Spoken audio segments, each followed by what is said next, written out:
सभी लोग का आपके अपने YouTube channel live study Allahabad पर। तो दोस्तों, जैसा कि आपको पता है कि प्रत्येक दिन शाम को 7 बजे से हम लोग UP TGT PGT, Jharkhand TGT PGT, MP TET, MP SET, साथ ही साथ एलटी ग्रेड, जीआईसी लेक्चरर और यूजीसी नेट के प्रीवियस ईयर क्वेश्चन पेपर को देखते हैं। और इस सेशन में दोस्तों हम लोग ऐसे प्रश्नों का भी समावेश करते हैं जो प्रश्न इन परीक्षाओं के दृष्टिकोण से महत्वपूर्ण होते हैं। वही इकोनॉमिक्स की जो हमारी दूसरी क्लास होती है वो लाइव स्टडी इलाहाबाद के मोबाइल एप्लीकेशन पे होती है।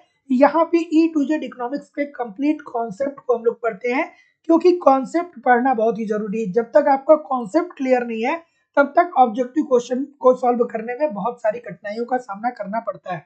तो दोस्तों, आपको सारे कॉन्सेप्ट पढ़ाए जा रहे हैं एप्लीकेशन पे। इसके अतिरिक्त आपको कंप्लीट इकोनॉमिक्स के नोट्स दिए जा रहे हैं।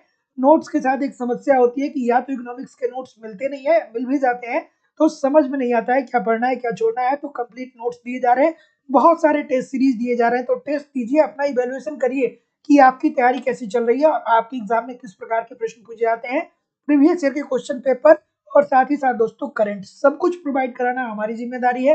इन सारी चीजों को एप्लीकेशन पे आप ईमानदारी से फॉलो करते रहिए, यूट्यूब पे प्रैक्टिस करते रहिए। कहीं भी इधर उधर से कुछ भी आपको कलेक्ट करने की जरूरत नहीं है।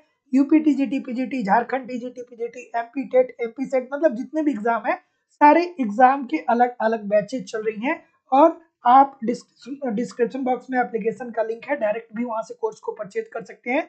या नहीं कोर्स वहां से परचेज कर रहे हैं तो आपको केवल और केवल 2,000 रुपए यूपी टीजीटी पीजीटी और झारखंड टीजीटी पीजीटी के लिए इस नंबर पे पेमेंट करना पड़ेगा, गूगल पे, फोन पे या पेटीएम के माध्यम से। और इसका स्क्रीनशॉट आपको किसी व्हाट्सएप नंबर पे सेंड करना होगा। कोई भी इंक्वायरी होगा तो इस नंबर पे कॉल कर सकते हैं या व्हाट्सएप मैसेज कर सकते हैं।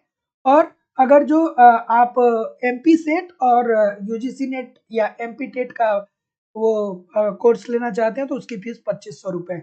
अलग से नोट्स भी उपलब्ध है, अलग से टेस्ट सीरीज या प्रीवियस ईयर का क्वेश्चन। कोई भी इंक्वायरी के लिए इस नंबर पे, नीचे जो नंबर आ रहा है इस पे आप कॉल कर सकते हैं या मैसेज कर सकते हैं। Good evening everybody. चलिए हम लोग पहले प्रश्न की तरफ मूव करेंगे। और पहला प्रश्न ये है कि वह धारणा की आर्थिक समृद्धि सभी क्षेत्रों में प्रसारित हो जाएगी क्या कहलाता है? बिल्कुल ठीक है, हाँ लाइव क्लासेस ही है। इतना चिंता का विषय क्यों है भाई? लाइव क्लासेस ही तो मैं ले रहा हूँ। लाइव नहीं दिख रहा हूँ क्या? चलिए बताइए, पहला प्रश्न आपके सामने ये रहा। वह धारणा की आर्थिक समृद्धि सभी क्षेत्रों में विस्तारित हो जाएगी वह क्या कहलाता है? बिल्कुल ठीक है, ये बढ़िया सा प्रश्न है। ठीक है, आपसे नंबर क्या आ रहे भाई? बिल्कुल ठीक है, बी की तरफ बहुत सारे लोग जा रहे हैं, कुछ लोग सी भी बोल रहे हैं। तो देखिए सर, ध्यान से इस बात को समझिएगा कि वह धारणा की आर्थिक समृद्धि सभी क्षेत्रों में प्रसारित हो जाएगी क्या कहलाएगी। तो एक शब्द आप बहुत पढ़े होंगे, ठीक है, एक शब्द आप पढ़े होंगे, वो वाला टर्म यहाँ पे नहीं दिया गया है। इस वजह से बहुत सारे लोग क्या कर रहे हैं, गलत कर रहे हैं। ट्रिंकल डाउन इफेक्ट, ठीक है, ट्रिंकल डाउन इफेक्ट आप लोगों ने पढ़ा होगा, ठीक है। तो ट्रिंकल डाउन इफेक्ट को भी हम लोग क्या बोलते हैं? टपकन सिद्धांत के बोलते हैं। ट्रिंकल डाउन इफेक्ट को ही हम लोग टपकन सिद्धांत बोलते हैं। और ट्रिंकल डाउन इफेक्ट क्या होता है? ट्रिंकल डाउन इफेक्ट क्या होता है? तो देखिए छोटी सी बात है, ट्रिंकल डाउन इफेक्ट में क्या होता है कि जब देश की जो जीडीपी होती है ना, जब देश की जीडीपी में वृद्धि होती है, जब देश की जीडीपी में वृद्धि होती है तो इसका मतलब यही तो है ना कि देश जो है वो आर्थिक विकास और आर्थिक समृद्धि के पथ पे अग्रसर है। तो एक समय तो ऐसा होता है कि जब जीडीपी में वृद्धि होती है तो इसका प्रभाव कुछ लोगों पर ही रहता है, जैसे उद्योगपति हुए या जो लोग जो उत्पादन कर रहे हैं, जो बिजनेसमैन है। लेकिन धीरे धीरे क्या होता है ना कि ये जो जीडीपी की बढ़ोतरी है, इससे जो निचला तबका होता है, मतलब जो गरीब होता है, उसके अंदर भी क्या होता है कि उसके अंदर भी निवेश करने की क्षमता विकसित होती है। तो बहुत छोटी सी बात है, ट्रिंकल डाउन इफेक्ट जो है दोस्तों वो ये बताता है कि अगर जो कोई राष्ट्र आर्थिक विकास के पथ पे अग्रसर है तो स्टार्टिंग में क्या होता है कि जो क्या बोलते हैं कि जो अमीर वर्ग होता है उसको ज्यादा लाभ मिलता है और धीरे धीरे ये स्वतः रूप से गरीबों के तरफ भी मूव कर जाती है।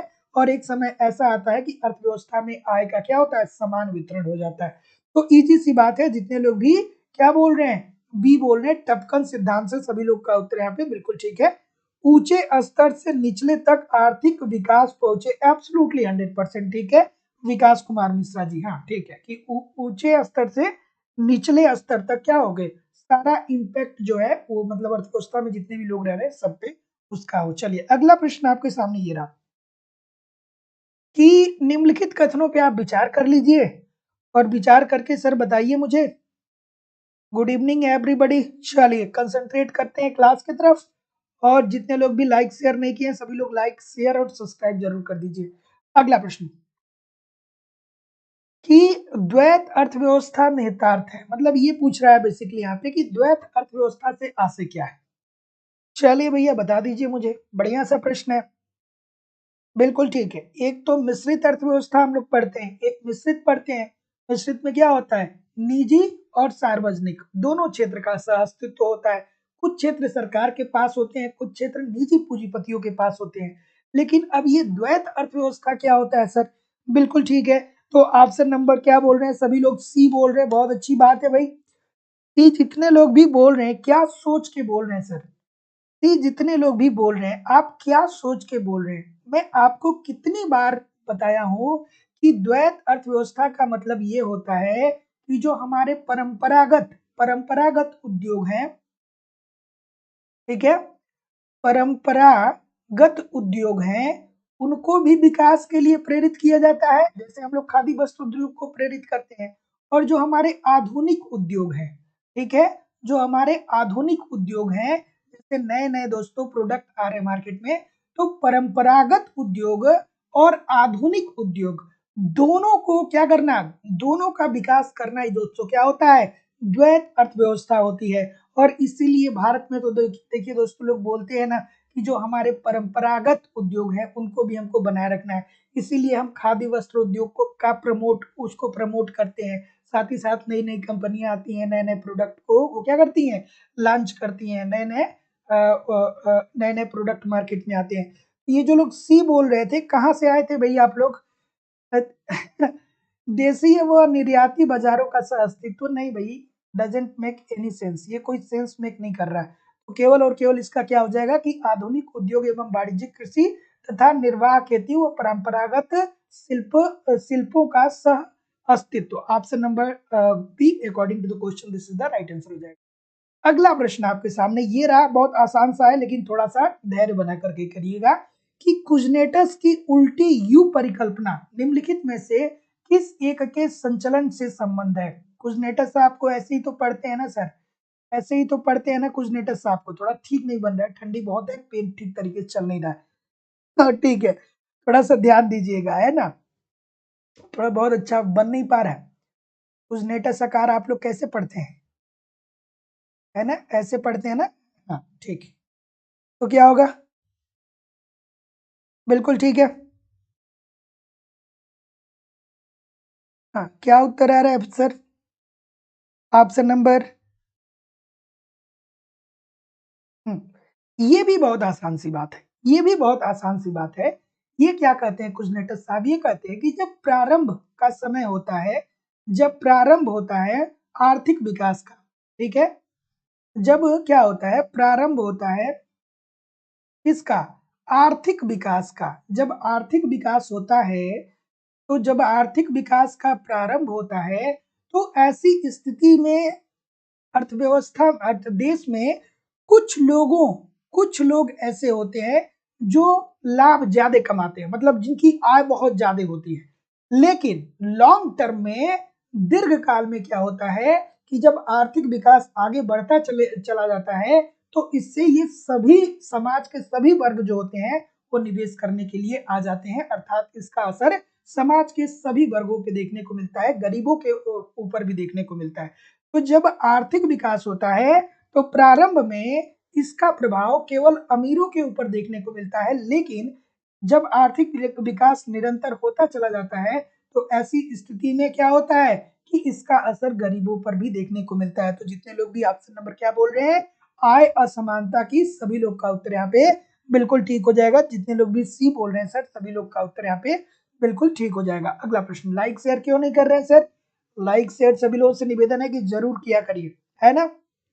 बहुत मजेदार सा सेशन है आज का, बहुत कुछ सीखने को आपको मिलेगा। चलिए भैया बता दीजिए कि फेल्डमान महालनोबिस समृद्धि निदर्शन में निम्नलिखित में से किस एक कार्य नीति का अनुसरण किया गया है।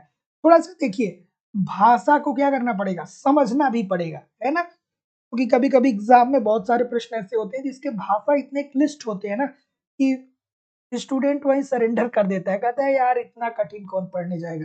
लेकिन कुछ नहीं है भैया, अगर जो आपने महालनोबिस के समृद्धि मॉडल को पढ़ा है तो आप बहुत आराम से इस प्रश्न का उत्तर कर पाएंगे। क्या उत्तर आ रहा है भाई?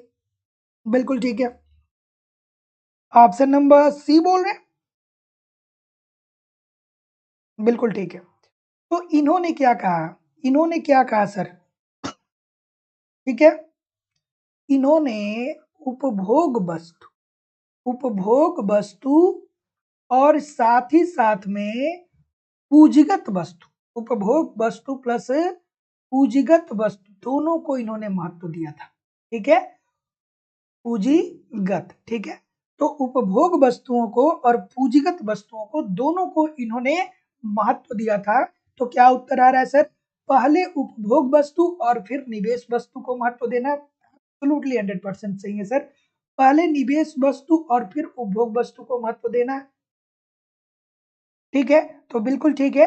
तो उपरोक्त दोनों क्षेत्रों को एक साथ महत्व देना, तो जितने लोग भी ऑप्शन नंबर यहाँ पे सी करेंगे सर, सभी लोग का उत्तर यहाँ पे बिल्कुल ठीक हो जाएगा कि उपभोग वस्तु और पूंजीगत वस्तु की ये बात करते हैं। तो ऑप्शन नंबर क्या हो जाएगा सर, तो जितने लोग भी सी बोल रहे हैं सभी लोग का उत्तर यहाँ पे बिल्कुल ठीक हो जाएगा। और ये जो निवेश वस्तु है ना, ये जो निवेश वस्तु है ना, इसी को ये पूंजीगत वस्तु कहते हैं। तो बहुत सारे लोग कंफ्यूज हो जाएंगे, तो ये जो निवेश वस्तु है ना, इसी को पूंजीगत वस्तु के नाम से भी वो बताते हैं। तो ऑप्शन नंबर जितने लोग भी सी बोलेंगे सर, सभी लोग का उत्तर ठीक हो जाएगा। अगला प्रश्न आप लोग के सामने ये रहा, पथ निर्भरता किस प्रकार परिभाषित की जाती है। बढ़िया प्रश्न है भाई, पथ निर्भरता, देखिए कितना प्यारा सा प्रश्न आ गया। देखा था ये प्रश्न कहीं, देखा था, देखा भी होगा तो कभी एक दो बार देखे होंगे।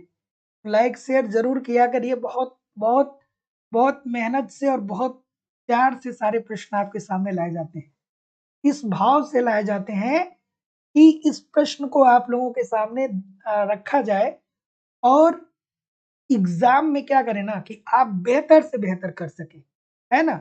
नहीं तो फिर किन साहब, हैरत डोमर मॉडल साहब और दो चार और अर्थशास्त्री हैं, अनैच्छिक ऐच्छिक, ठीक है, कर अप्रत्यक्ष कर क्या होता है, ये सब, ये सारे इन जगहों से प्रश्न ला करके सेशन भी चलाया जा सकता है। लेकिन इस भाव से इस प्रश्न को आपके सामने लाया जाता है कि आप बेहतर करें, आप बहुत बेहतर करें, है ना। चलिए क्या उत्तर होगा भाई, ऑप्शन नंबर सी सभी लोग बोल रहे हैं भाई। ऐसा सी में क्या है भाई कि सभी लोग सी बोल रहे हैं, अच्छा भैया, सभी लोग, बिल्कुल।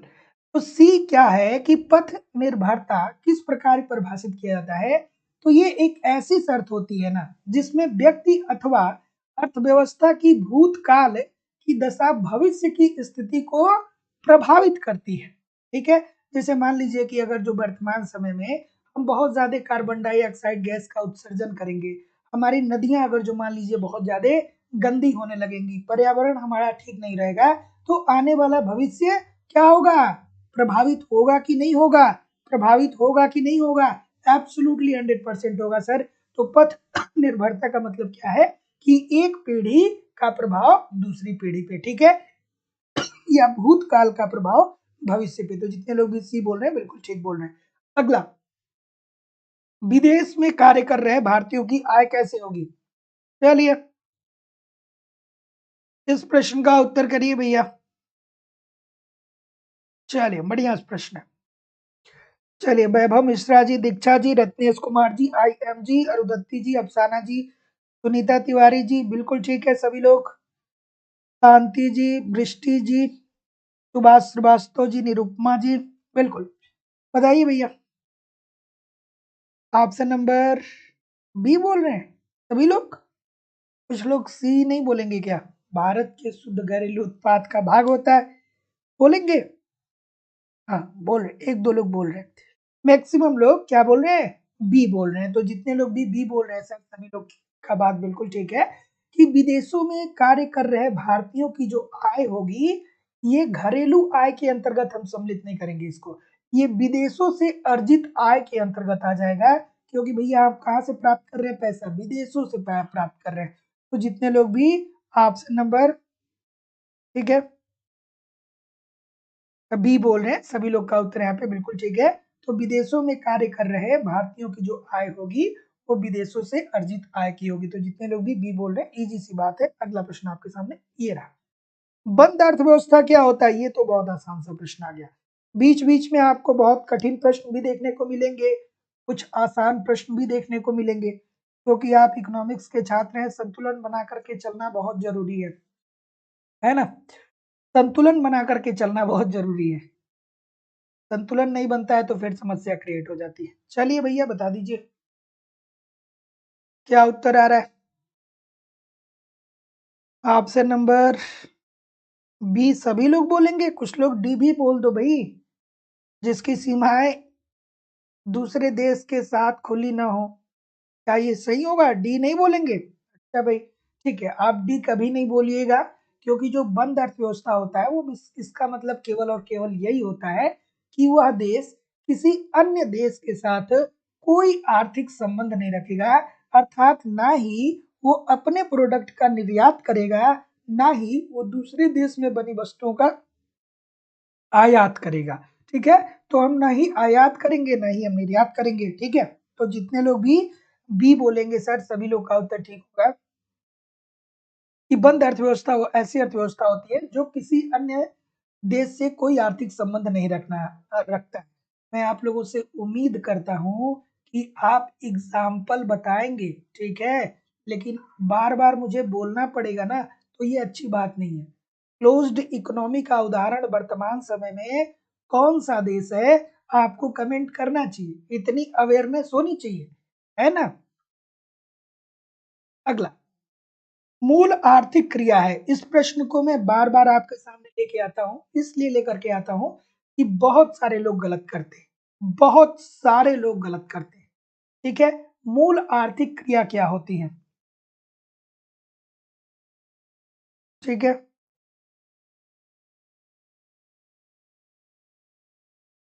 हाँ, कोरिया की बात आप लोग कर रहे हैं, बिल्कुल ठीक है, वो कोई संबंध नहीं रखता।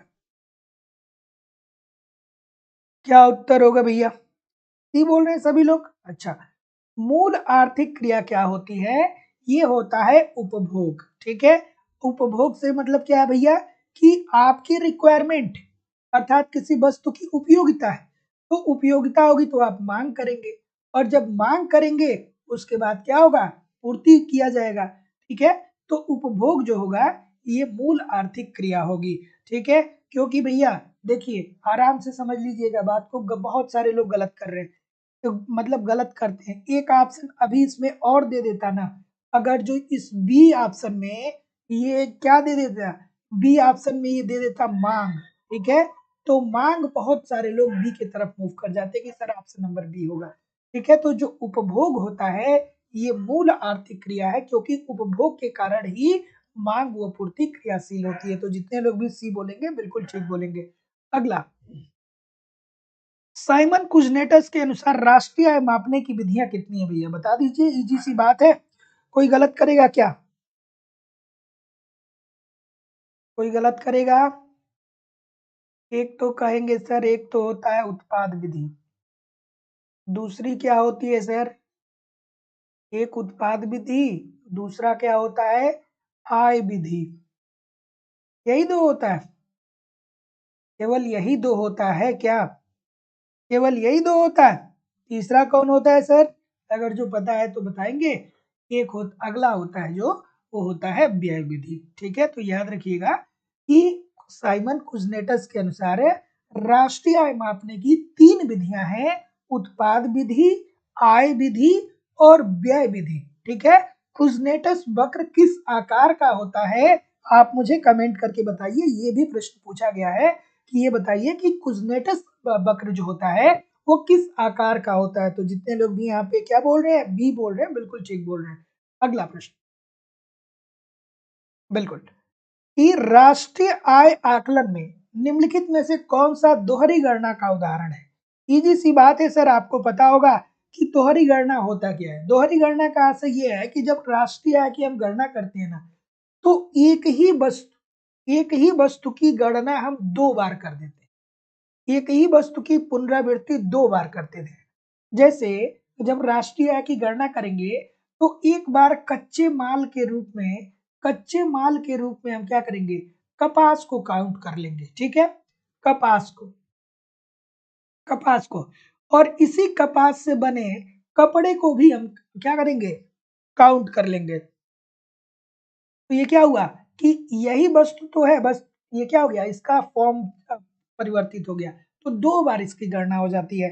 तो यहाँ पे आप क्या बोल रहे हैं सर, कपड़ा उद्योग द्वारा बिजली का उपभोग, बिल्कुल ठीक है। एक बार दोस्तों हम क्या करेंगे, इसे एक बार टोटल बिजली क्या करेंगे, एक बार जो है इसका हम उद्योग में जो वस्तु निर्मित होगी उसको शामिल करेंगे, और एक बार दोस्तों कपास को शामिल करेंगे, कच्चे माल के रूप में भी उसको शामिल करेंगे। फिर या यूं कर सकते हैं कि बिजली का भी हम काउंटिंग करेंगे। तो जितने लोग भी ऑप्शन नंबर सी बोल रहे हैं, इजी सी बात है, बहुत बार बताया हूं। अगला प्रश्न आपके सामने ये रहा, शुद्ध राष्ट्रीय उत्पाद क्या होता है?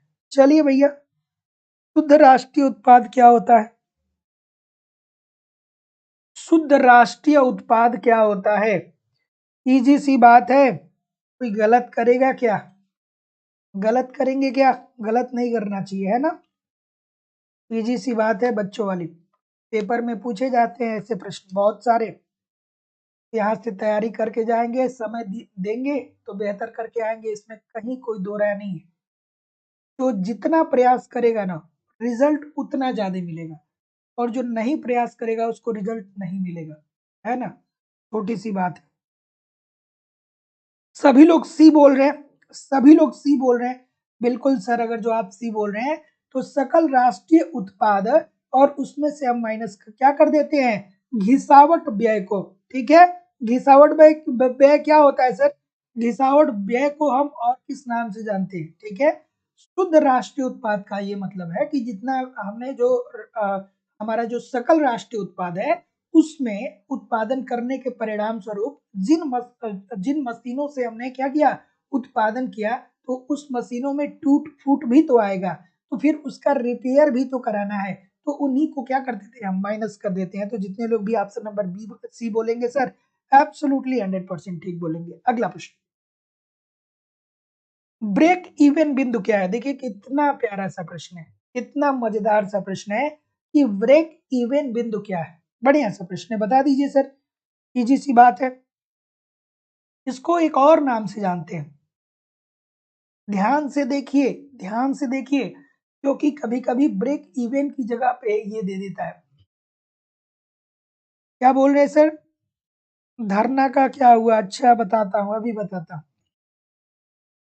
सम स्थित बिंदु, ठीक है, सम स्थित बिंदु, है ना। बिल्कुल, ब्रेक इवन बिंदु क्या है, तो ब्रेक इवन को हम क्या बोलते हैं, सम स्थित बिंदु भी बोलते हैं। तो जितने लोग भी ऑप्शन नंबर क्या बोल रहे हैं सर, सी बोल रहे हैं, बिल्कुल ठीक है, बिल्कुल ठीक है, बिल्कुल ठीक है। तो ब्रेक इवन बिंदु का मतलब ये होता है सर कि वह अवस्था या वह स्थिति जब एक फर्म ना ही लाभ कमा रहा है और ना ही हानि कमा रहा है, तो इस बिंदु पे भी बना रह के एक फर्म क्या करेगा, ये उम्मीद करेगा कि भविष्य में चल करके हमको क्या होगा, लाभ मिलेगा। लेकिन अगर जो इससे नीचे, अगर जो उसे थोड़ी भी हानि होती है, तो फिर वो क्या करेगा, गुड बाय करेगा और फिर चला जाएगा।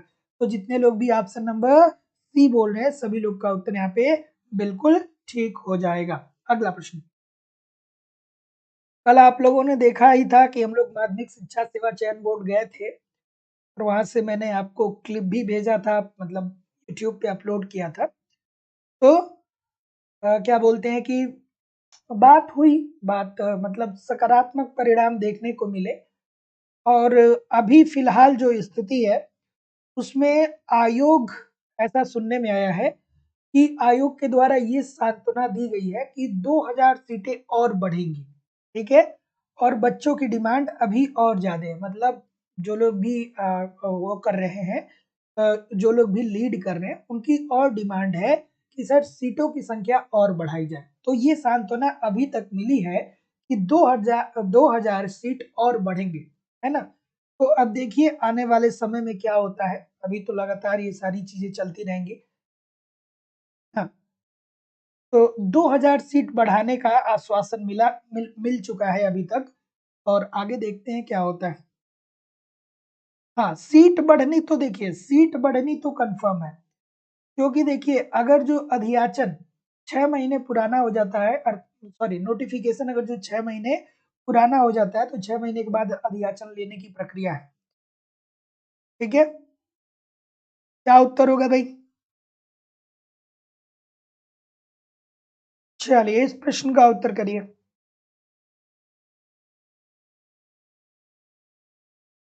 ठीक,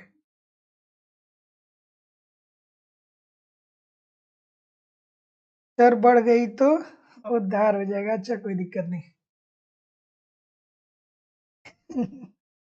शोभाजी कह रही ओनली इकोनॉमिक्स में 2000 सीट बढ़ेगा। अरे भाई, इकोनॉमिक्स में 2000 सीट बढ़ जाए तो फिर क्या बात है। नहीं, चलिए इस प्रश्न का उत्तर करिए। इकोनॉमिक्स में 2000 सीट नहीं बढ़ने वाला। चलिए बताइए क्या उत्तर आ रहा है भाई। मांग वक्र दाईं ओर गिरता हुआ होता है। इसका कारण ये होता है कि सीमांत उपयोगिता जो होती है, सीमांत उपयोगिता ह्रासमान नियम के कारण, और इसे हम क्या बोलते हैं सर? इसे हम बोलते हैं गोसेन साहब का प्रथम नियम। ठीक है, गोसेन साहब का प्रथम नियम है। क्या होता है कि जब किसी वस्तु की उत्तरोत्तर इकाइयों को आप बढ़ाते चले जाते हैं, तो उससे मिलने वाली सीमांत उपयोगिता क्या होती है? कम होने लगती है। तो जितने लोग भी क्या बोल रहे हैं? बी बोल रहे हैं, सभी लोग का उत्तर यहाँ पे एब्सोल्युटली 100% ठीक है। तो मांग वक्र दाईं ओर गिरता हुआ होता है, ऐसा इसलिए होता है सीमांत उपयोगिता ह्रास नियम के कारण। और सीमांत उपयोगिता ह्रास नियम को गोसेन का प्रथम नियम कहा जाता है। और गोसेन का प्रथम या सीमांत उपयोगिता ह्रास नियम क्या है कि जब किसी वस्तु की अतिरिक्त इकाइयों को आप बढ़ाते चले जाते हैं, तो उससे मिलने वाली उपयोगिता आपकी क्या होने लगती है? कम होने लगती है। तो आप जैसे मान लीजिए कि ठंडी में आपके पास कोई कपड़े नहीं है पहनने के लिए, मतलब ऊनी कपड़े नहीं है पहनने के लिए, तो ठंड बहुत लगेगी। तो अगर जो पहली बार आपने स्वेटर खरीदा या जैकेट खरीदा, तो पहली की उपयोगिता बहुत ज्यादा होगी। फिर दूसरी खरीद लिया, तीसरी खरीद लिया, चौथी खरीद लिया, तो चौथी, पांचवी, छठी ये उतनी उपयोगिता नहीं देंगी जो पहली वाली दी थी। ठीक है, तो जितने लोग भी बी बोल रहे हैं बिल्कुल ठीक बोल रहे हैं। अगला, निम्नलिखित में से कौन सी तटस्थता वक्र की विशेषता सही है? बिल्कुल ठीक है।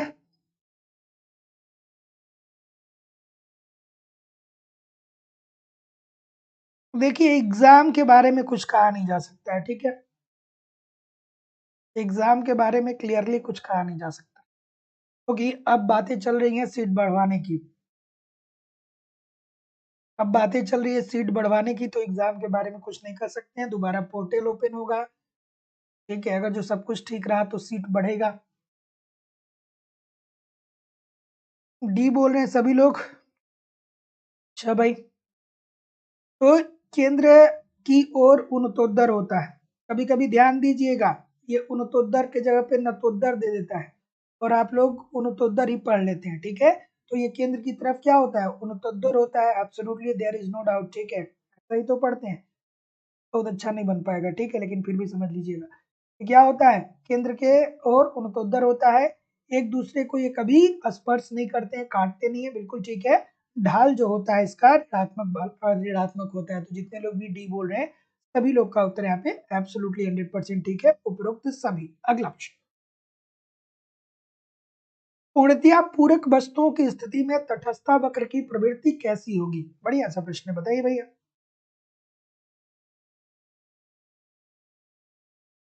चलिए, और किसी भी कीमत पे अपने आप को लापरवाह नहीं बनाना है। ठीक है, अपने आप को लापरवाह नहीं बनाना है कि यार अब तो थोड़ा सा एग्जाम में डिले होगा, थोड़ा आराम से पढ़ेंगे, है ना। समय बीतते बिल्कुल समय नहीं लगता है। मैं बार बार आप लोगों से बोलता हूँ, कितने दिन बीत गए ना, कितने दिन बीत गए। 4-5 महीने बीत गए ना, पता चला क्या? तो जिस फ्लो में, जिस कंटिन्यूटी में आप पढ़ रहे हैं, इस फ्लो में अगर जो आपको 6 महीने मेहनत करना पड़े तो करिए, बेशक करिए। और यही राइट टाइम है ना कि आप सफलता प्राप्त कर सकते हैं। और मैं जिम्मेदारी और विश्वास से कह रहा हूँ कि आप मेरे साथ लगे रहिए। मैं वो हर संभव कंटेंट आपको दे रहा हूँ जो भी आपके एग्जाम में पूछे जाते हैं, बशर्ते आप समय दीजिए। आप एप्लीकेशन पे पढ़िए, आप यूट्यूब पे पढ़िए, आपको जितनी चीजें दी जा रही हैं ईमानदारी से पढ़िए, है ना? थोड़ी भी स्थिरता लाएंगे तो फिर शून्य हो जाएंगे। अगला प्रश्न कि पूर्णतया पूरक वस्तुओं की स्थिति में तटस्थता वक्र की प्रवृत्ति कैसी होती है? तो जितने लोग भी क्या बोल रहे हैं, एल आकार की होती है। सभी लोग का उत्तर यहाँ पे बिल्कुल ठीक है सर, एल आकार का होगा, या इसे क्या बोलेंगे, समकोणीय भी बोलेंगे। ठीक है, तो कभी कभी क्या दे देता है, समकोणीय होता है, समकोणीय होता है। तो जितने लोग भी सी बोल रहे हैं सभी लोग का उत्तर यहाँ पे बिल्कुल ठीक हो जाएगा। पूर्णतया पूरक वस्तुओं का उदाहरण क्यों नहीं आपने सेंड किया भैया? पूर्णतया पूरक वस्तुओं में क्या होता है कि अगर जो एक वस्तु की मांग में क्या आ जाएगी, एक वस्तु की मांग में वृद्धि होगी तो दूसरे वस्तु की मांग में क्या आ जाएगी, कमी की वृद्धि। दूसरे वस्तुओं की मांग में भी क्या आ जाएगी, वृद्धि आ जाएगी। ठीक है, इसमें क्या होता है, पूरक वस्तुएं क्या होती है, यही तो होती है। जैसे कार हो गया और पेट्रोल हो गया, कार के बिना पेट्रोल का कोई अस्तित्व नहीं है, पेट्रोल के बिना कार का कोई अस्तित्व नहीं है। अगर जो कार का मांग बढ़ेगा, अगर जो कार ज्यादा बिकेगा तो ऐसी स्थिति में जो पेट्रोल होगा इसकी भी पेट्रोल जो होगा इसकी भी डिमांड बढ़ेगी।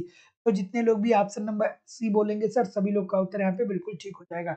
अगला प्रश्न, कीमत प्रभाव बराबर होता है, कीमत प्रभाव किसके बराबर होता है?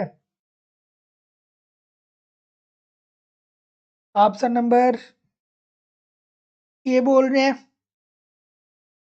बहुत बार बताया हूँ गलत नहीं करना है। सभी लोग थोड़ा सा एक बार लाइक और शेयर कर दीजिए, इतने सारे लोग क्लास देख रहे हैं फिर भी लाइक और शेयर की संख्या बहुत कम है। सभी लोगों से निवेदन है कि एक बार लाइक और शेयर जरूर कर दिया करिए, इतने सारे लोग क्लास देख रहे हैं।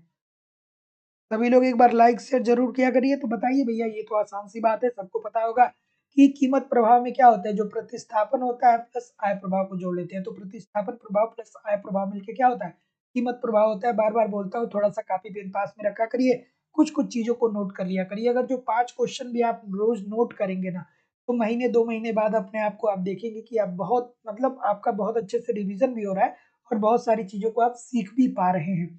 चलिए, अब अगला, स्थानांतरण आय का तात्पर्य क्या है? हम पढ़ते हैं ना भैया, कहीं कहीं हस्तांतरण देता है, कहीं कहीं हस्तांतरण देता है, क्या पढ़ते हैं? ये क्या होता है, जैसे होता है पेंशन, ठीक है, छात्र छात्रवृत्ति, ठीक है, छात्रवृत्ति हो गया, पेंशन हो गया, ये हस्तांतरण आय के अंतर्गत आता है सर, आता है कि नहीं आता है? मैंने पेंशन लिख दिया तो बहुत सारे लोग ए की तरफ मूव कर जाएंगे, पेंशन लिख दिया तो ए की तरफ बहुत सारे लोग मूव कर जाएंगे। ठीक है भाई, बताइए मुझे, सी बोलेंगे कुछ लोग ए बोल रहे हैं, बहुत सारी गलतियां हो रही हैं। ठीक है, सी ए, इतना कंफ्यूजन क्यों है भैया, इतना कंफ्यूजन क्यों है? सी ए डी, बी बचा हुआ है, बी की तरफ कोई जाए तो चला जाए भाई, बी की तरफ कोई नहीं, अच्छा डी बचा हुआ है, डी की तरफ जा रहे हैं, बी कोई नहीं जाएगा, अच्छा भैया ठीक है। तो देखिए, हस्तांतरण भुगतान क्या होता है कि जिसमें क्या आता है, पेंशन आता है, छात्रवृत्ति आता है। और ये क्या होता है, जो पेंशन और छात्रवृत्ति होती है, ये बिना किसी सेवा के बदले सरकार अपने अपनी जनता को देता है। तो जो आयु आर्थिक क्रियाओं से प्रदर्शित नहीं करती है, मतलब एक छोटी सी बात है कि इसमें कोई आर्थिक क्रिया आप नहीं करते हैं, इसके बावजूद भी आपको गवर्नमेंट क्या दे रही है, पैसा दे रही है। तो जो आयु आर्थिक क्रियाओं से प्रदर्शित नहीं करती है, ठीक है। तो बेसिकली आप पेंशन में देखेंगे कि लोग 64 साल के बाद क्या होते हैं, 64 साल के बाद वो पेंशन का पाते हैं। तो भैया 64 साल के बाद ये सरकार के लिए कोई कार्य नहीं कर रहे हैं, लेकिन फिर भी इनको क्या दिया जा रहा है? इनको पैसा दिया जा रहा है इसलिए कि वो अपने ज़िंदगी को सुचारू रूप से चला पाएँ। तो जो आयु आर्थिक क्रियाओं से प्रदर्शित नहीं करती हैं। तो जितने लोग भी सी बोल रहे हैं, सभी लोग का उत्तर ठीक होगा। ये कितने सारे लोग गलत हो गए ना, जो पूर्ण रूप से किसी अन्य व्यक्ति की आयु से भुगतान किया। ये ए की तरफ क्यों बोल रहे हैं? ए की तरफ क्यों बोल रहे हैं? ए की तरफ क्यों बोल रहे हैं कि जो पूर्ण रूप से किसी अन्य वस्तु की आयु से भुगतान किया जाए। 1 सेकंड रुकिए, इसमें कोई दिक्कत लग रहा है मुझे। आयु इसमें कहाँ से? आयु का मेंशन ही नहीं होना चाहिए। 1 सेकंड रुक जाइएगा आप लोग। लोग एक दूसरे के लिए अवैधानिक कार्य करते नहीं। आयु नहीं होना चाहिए ना इसमें, आयु तो इसमें ही भी नहीं होना चाहिए। आर्थिक आय, अच्छा ठीक, ठीक, ठीक। मतलब ये जो आयु दिया गया है ना, ये मिसप्रिंट है, ये आय होना चाहिए, ठीक है? आयु तो कहीं नहीं होता है भैया, आयु की कोई बात ही नहीं होती है, ये आय होना चाहिए, ठीक है? तो इसके अनुसार ऑप्शन नंबर सी होगा, ठीक है? तो जितने लोग भी सी बोल रहे हैं, बिल्कुल ठीक बोल रहे हैं। अगला प्रश्न। प्रदर्शन प्रभाव के संबंध में निम्नलिखित में से कौन सा सही नहीं है? अब इस प्रश्न का उत्तर आप बताइएगा मुझे। सबको पता होगा कि प्रदर्शन प्रभाव की अवधारणा किसने दिया? दो अर्थशास्त्री जुड़े हैं, एक हमारे रेगनर नर्स साहब जुड़े हैं और दूसरे हमारे ड्यूजेन बरी साहब जुड़े हैं, ठीक है? ड्यूजेन बरी साहब हमारे जुड़े हुए हैं। क्या ये लोग कहते हैं? ये लोग ये कहते हैं कि एक जो व्यक्ति होता है ना, एक जो अल्प विकसित देश के जो लोग होते हैं ना, या इंडिविजुअली भी मान सकते हैं, अल्प विकसित देश के लोग विकसित देश के लोगों की लाइफस्टाइल को फॉलो करने का प्रयास करते हैं और इसके वजह से वो बहुत सारा व्यय कर देते हैं, तो उनकी बचत क्या हो जाती है?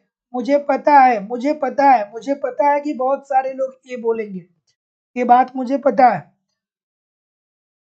हाँ, कुछ लोग बोथ बोल रहे हैं, दोनों होता है? नहीं, ठीक है।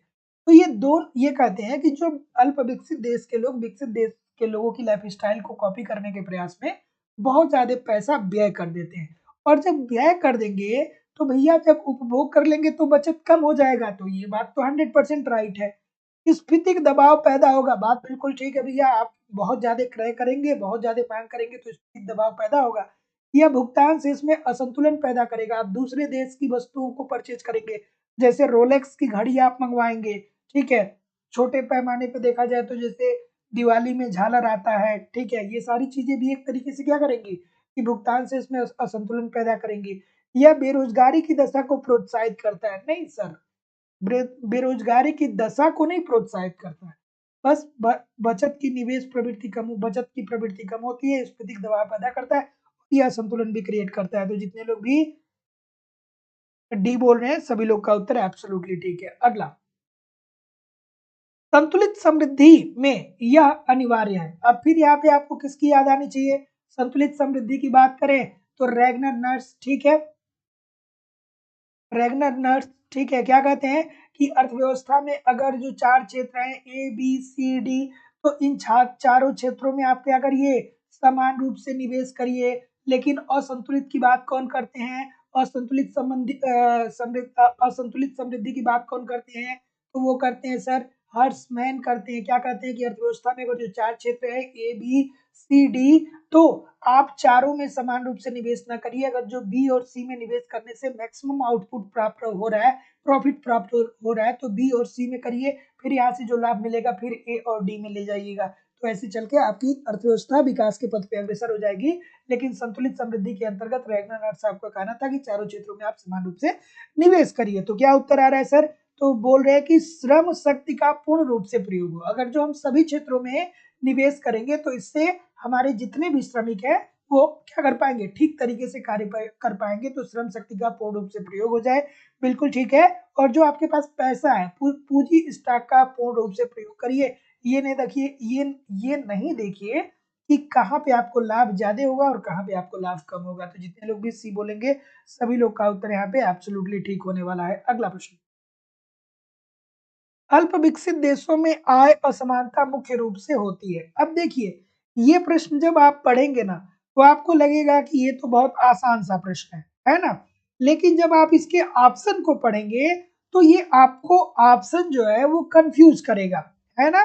ये प्रश्न लगेगा कि बहुत आसान है, लेकिन जब आप इसके ऑप्शन को पढ़ेंगे तो ये ऑप्शन को कंफ्यूजन क्रिएट करेगा। चलिए आराम से बताइए, जितने भी लाइक और शेयर नहीं किए हैं सभी लोगों से निवेदन है कि एक बार वीडियो को लाइक कर दीजिए और एक बार वीडियो को जरूर शेयर कर दीजिए। जैसा कि मैं देख पा रहा हूँ, क्या बोल रहे हैं सर, डी बोल रहे हैं, बहुत अच्छी बात है। डी वाले कितने लोग हैं, कुछ बी भी बता रहे हैं, बहुत अच्छी बात है। कुछ सी भी बता रहे हैं, अच्छा। ए वाला कोई नहीं है, ए की तरफ कोई नहीं जाएगा, अच्छा भाई। तो जितने लोग भी यहाँ पे क्या बोलेंगे, सी बोलेंगे, सभी लोग का उत्तर बिल्कुल ठीक है। परिसंपत्तियों के संकेंद्रण के कारण अल्प विकसित देशों में आय असमानताएं हैं। अब इसका मतलब क्या हुआ, परिसंपत्तियों का संकेंद्रण, कि भैया जो अमीर है वो बहुत अमीर है और जो गरीब है वो बहुत गरीब है। तो अमीर और गरीब के बीच की खाई क्या है, बहुत ज्यादा है। हमारे देश में ऐसे लोग भी हैं, मुकेश अंबानी टाइप के भी लोग हैं, ठीक है, जिनकी इनकम करोड़ों अरबों की है। और हमारे देश में ऐसे लोग हैं जो 50 रुपए भी पर प्रतिदिन नहीं कमा पा रहे हैं। तो ये परिसंपत्ति के संकेंद्रण के कारण हमारे यहाँ आय की असमानता है। अब इसका कारण क्या हुआ कि ये जो बेचारा गरीब है ना, ये जब दो वक्त की रोटी नहीं कमा दो वक्त की रोटी नहीं खा पा रहा है, तो ये भैया निवेश कहाँ से करेगा, निवेश नहीं करेगा तो उत्पादन कैसे होगा, उत्पादन नहीं करेगा तो भैया कैसे आगे बढ़ेगा। तो जितने लोग भी सी बोल रहे हैं सभी लोग का उत्तर ठीक हो जाएगा। अगला, योजनाओं के अंतर्गत औद्योगिक विकास का मूल उद्देश्य रहा है। चलिए, हम उद्योगों को इतना क्यों तवज्जो देते हैं कि हमारे देश के उद्योग आगे बढ़ने चाहिए। चलिए भैया बताइए, बताइए भाई कि योजनाओं के अंतर्गत औद्योगिक विकास का मूल उद्देश्य क्या रहा है, हम क्यों अपने उद्योगों को बढ़ाना चाहते हैं। चलिए,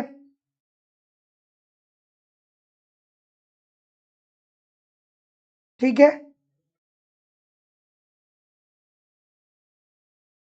चलिए क्या होगा भाई इसका उत्तर, ऑप्शन नंबर, तो जितने लोग भी क्या बोल रहे हैं, बिल्कुल ठीक है। डी बोलेंगे क्या सर, सभी लोग डी बोलेंगे, बिल्कुल ठीक बोलेंगे कि योजनाएं जो बनाई गई उसके अंतर्गत हम लोगों ने ये कहा कि हमको औद्योगिक विकास करना है। और औद्योगिक विकास हमको इसलिए करना है क्योंकि जो हमारे देश की मांग हो रही है ना, इस इसकी पूर्ति हम खुद के उद्योगों के माध्यम से ही कर ले, क्योंकि दूसरे देश से जब हम आयात करेंगे तो इससे हमें समस्या होगी, भुगतान असंतुलन की स्थिति क्रिएट होगी।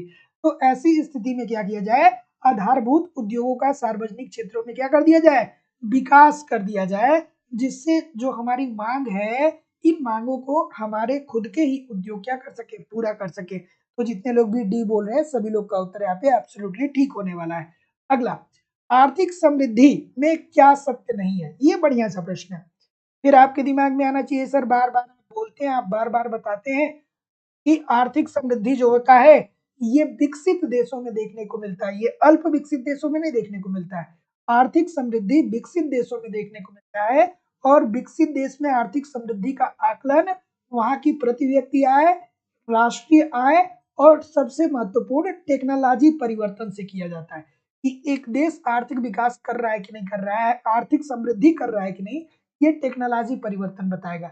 क्योंकि उनके यहाँ ऑलरेडी बहुत सारा डेवलपमेंट हो चुका होता है, शिक्षा अच्छी होती है, स्वास्थ्य अच्छा होता है, परिवहन अच्छा होता है, ये सारी चीजें ठीक होती है। तो ये चीज ठीक होने की जरूरत होती नहीं है। और वहीं विकासशील देशों में आर्थिक विकास होता है जहां पे प्रति व्यक्ति आय, राष्ट्रीय आय के साथ साथ मानव की आधार अर्थव्यवस्था की आधारभूत संरचना, शिक्षा, स्वास्थ्य, बिजली, परिवहन सब कुछ बेहतर होता है। और इसके अतिरिक्त लोगों की लाइफ स्टाइल बेहतर होती है। ठीक है, तो ये रहा आर्थिक विकास और आर्थिक समृद्धि में अंतर। तो क्या उत्तर बता रहे हैं भैया, ऑप्शन नंबर, आर्थिक समृद्धि में क्या सत्य नहीं है, नहीं है की बात कर रहा है, इतने सारे लोग गलत कर रहे हैं, बहुत सारे लोग गलत कर रहे हैं। ये कह रहे हैं कौन सा सही नहीं है, कौन सा सही नहीं है ये पूछ रहा है भाई। सी की तरफ जितने लोग भी बोल रहे हैं मैं क्या बताऊं, आर्थिक समृद्धि के लिए क्या सही नहीं है, विदेशी व्यापार और महत्वपूर्ण हो सकता है। नहीं सर, देखिए आर्थिक समृद्धि के लिए पूछ रहा है, क्या सही नहीं है? ठीक है, तो विदेशी व्यापार और महत्वपूर्ण होता है। नहीं भैया, वो आत्मनिर्भर होते हैं, उनकी जो रिक्वायरमेंट होती है उस रिक्वायरमेंट को वो खुद ही देश में अपने देश में पूरा कर सकते हैं। इनकी तकनीकी बेहतर होती है, ठीक है, इनकी क्या होती है? तकनीकी बेहतर होती है। तो सी कैसे होगा सर? इतने सारे लोग सी बोल रहे हैं कि संस्थागत परिवर्तन अनावश्यक है। वही अगर जो आपने आर्थिक समृद्धि और आर्थिक विकास का अंतर पढ़ा है तो आप उसी में पढ़ लिए होंगे कि ये संस्थागत परिवर्तन अनावश्यक होते हैं। ठीक है, लेकिन नहीं भैया, आर्थिक समृद्धि के लिए पूछ रहा है, क्या सत्य नहीं है? तो ये सत्य नहीं है कि विदेशी व्यापार और महत्वपूर्ण हो उठता है। ठीक है, ऐसा हो सकता है कि वो किसी भी क्षेत्र में टेक्नोलॉजी परिवर्तन करके क्या करें? ख्याति प्राप्त कर ले। अगला प्रश्न कि क्रमागत उपभोग के अंतर्गत निम्नलिखित वाक्यों में से कौन ठीक है? बहुत प्यारा सा प्रश्न है, बहुत मजेदार सा प्रश्न है। और दोस्तों, लाइव स्टडी इलाहाबाद के मोबाइल एप्लीकेशन पे अभी तक अगर जो इकोनॉमिक्स के कॉन्सेप्ट की क्लास आपने नहीं ज्वाइन की है तो जरूर ज्वाइन करिए।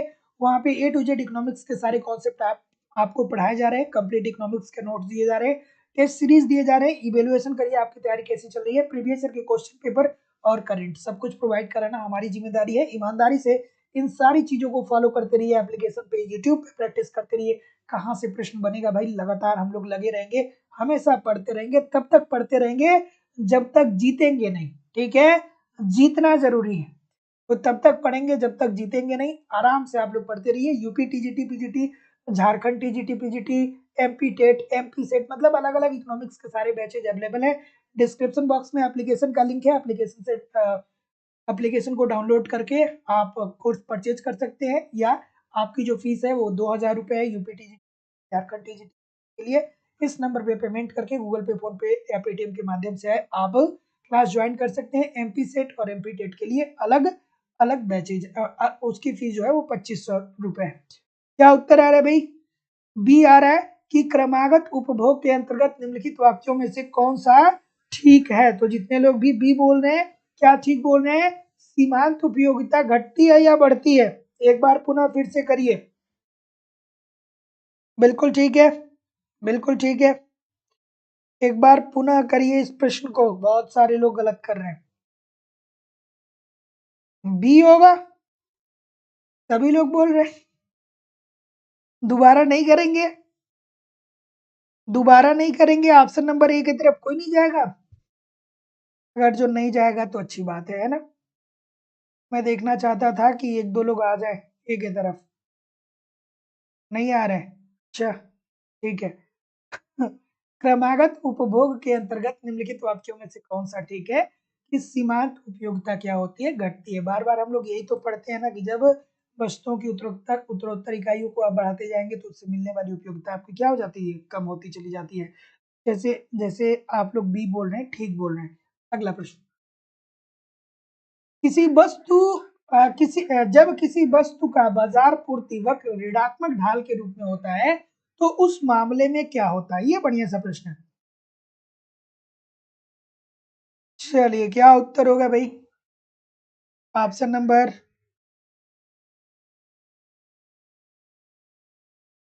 चलिए इस प्रश्न का उत्तर करिए। जब किसी वस्तु का बाजार पूर्ति वक्र ऋणात्मक ढाल के रूप में होता है तो उस मामले में क्या होता है भैया? ऑप्शन नंबर जैसा कि मैं देख पा रहा हूं, ये तो कोई गलत नहीं करना चाहिए। क्यों गलत करेंगे? क्या आप क्यों गलत करेंगे भैया? जब किसी वस्तु का बाजार पूर्ति ऋणात्मक ढाल के रूप में होता है तो इसका मान मतलब क्या है? कि जो मांग है और जो पूर्ति है, ठीक है, ये बराबर नहीं है। जितनी अर्थव्यवस्था में वस्तुओं की मांग है उतनी पूर्ति नहीं हो पा रही है, या जितनी पूर्ति हो रही है उतनी मांग नहीं हो रही है। तो ऐसी स्थिति में तो ये क्या होगा सर? अस्थिर संतुलन होगा ना। तो जितने लोग भी ए बोलेंगे आप बिल्कुल ठीक बोलेंगे, बिल्कुल बढ़िया बोलेंगे। ऑप्शन नंबर ए बिल्कुल ठीक है। अगला, चलिए, प्रदीप कुमार जी, निरुपमा सिंह जी, शांति जी, शिवानी श्रीवास्तव जी, रुचि वर्मा जी, रंजीत जी, Radhika ji, I M G, Ankita जी। चलिए बिल्कुल ठीक है, इस प्रश्न का उत्तर कर दीजिए कि आर्थिक विकास की प्रक्रिया के आरंभिक चरणों में कई अव्यवस्थाएं बाधक होंगी। इस विचार का प्रतिपादन किसने किया था? ठीक है, 3 प्रकार की अव्यवस्थाओं की बात कौन किया था? याद आना चाहिए आपको, कमेंट करके मुझे आप बताइएगा।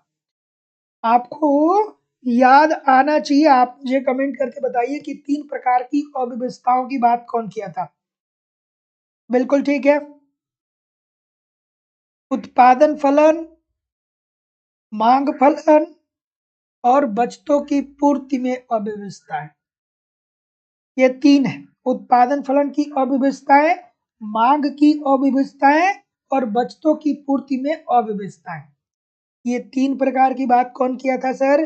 तो आप बोलेंगे सर ये तो रोजेस्टीन रोडान साहब करते हैं, तो एब्सोल्युटली आपकी बात बिल्कुल ठीक है कि आर्थिक विकास की प्रक्रिया के आरंभिक चरणों में कई अव्यवस्थाएं बाधक होती हैं।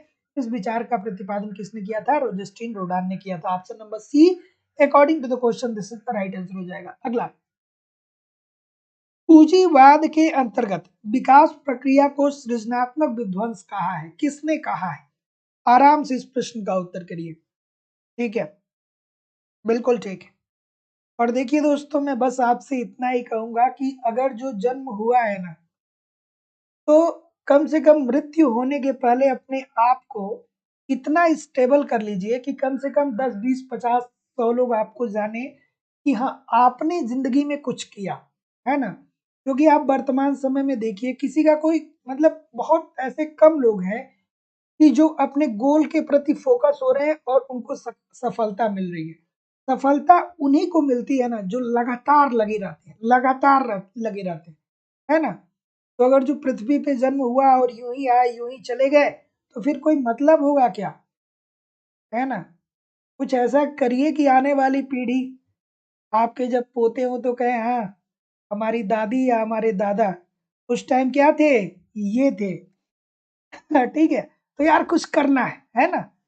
ऐसे नहीं रहना है, निष्क्रिय भाव से नहीं रहना है, कुछ कुछ कुछ करना है, बढ़िया करना है।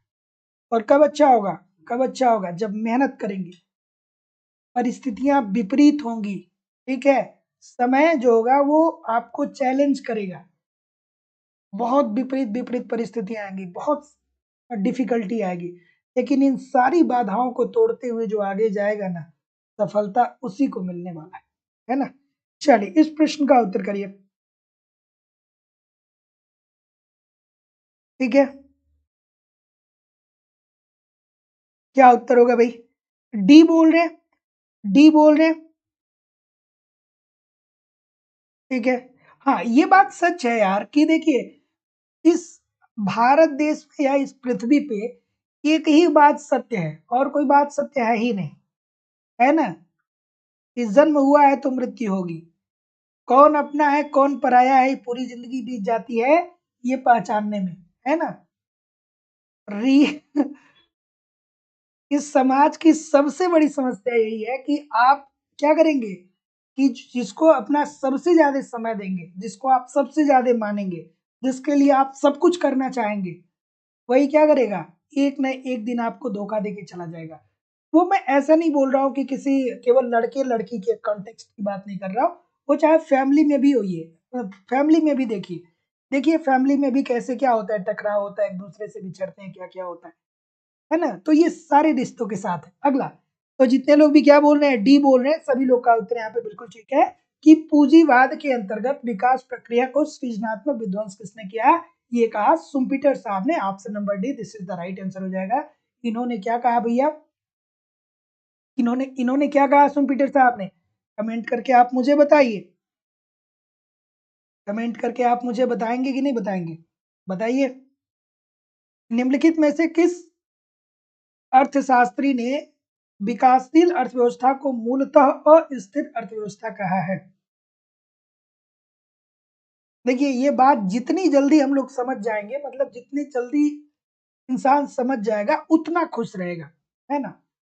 ऐसा नहीं कि किसी के चक्कर में एकदम पागल होकर कुछ करना है। आप ये सोचिए कि हम पैदा हुए, हम हैं, हमारी जिंदगी है, तो मैं कुछ अपने लिए बेहतर करूंगा, किसी दूसरे का हमें गलत नहीं करना है, किसी दूसरे के बारे में मुझे बुरा नहीं करना है, बस खुद का बहुत अच्छा करना है, खुद अच्छा होना है ना। और अक्सर वही लोग क्रिटिसिज्म करते हैं, वो मैंने बोल ही दिया आपको, जिनको आप सबसे ज्यादा टाइम देते हैं, वो चाहे परिवार हो, चाहे रिलेटिव हो, चाहे आपके दोस्त हो, कोई भी हो। निम्नलिखित में से किस अर्थशास्त्री ने विकासशील अर्थव्यवस्था को मूलतः अस्थिर अर्थव्यवस्था कहा है? तो जितने लोग भी ऑप्शन नंबर क्या बोलेंगे सर? बिल्कुल ठीक है, ये बोलेंगे, ये बोलेंगे। और कोई? हैरड साहब की बात बोल रहे हैं, बिल्कुल ठीक है। तो जितने लोग भी हैरड की बात बोल रहे हैं, क्या ठीक बोल रहे हैं? बिल्कुल। तो जितने लोग भी ये बोल रहे हैं बिल्कुल सही है भैया कि निम्नलिखित में से किस अर्थशास्त्री ने विकासशील अर्थव्यवस्था को मूलतः अस्थिर अर्थव्यवस्था कहा है? ये हैरड साहब ने अपने मॉडल के अंतर्गत कहा है, समृद्धि मॉडल के अंतर्गत कहा है। तो option number A according to the question this is the right answer हो जाएगा। अगला प्रश्न कि विकासशील अर्थव्यवस्थाओं में अतिरिक्त श्रम इस अर्थ में मिलता है कि प्रत्येक श्रमिक सामान्यतः कार्य घंटे की अपेक्षा कम कम घंटे कार्य करता है, ये विचार प्रस्तुत किया था। चलिए, बिल्कुल ठीक है, इस प्रश्न का उत्तर करिए। क्या उत्तर होगा भाई? बिल्कुल ठीक है, आराम से थोड़ा लाइक और शेयर भी जरूर किया करिए, इतने सारे लोग क्लास कर रहे हैं। पेन साहब की बात बोल रहे हैं, श्रम घंटे की बात कौन करता है? श्रम घंटे वाली अवधारणा कौन दिया था? सेन साहब दिए थे। तो फिर गलत क्यों होगा? कोई गलत करेगा नहीं, मुझे नहीं लग रहा है कोई गलत करेगा। तो जितने लोग भी ए के सेन की बात कर रहे हैं सभी लोग का उत्तर बिल्कुल ठीक है।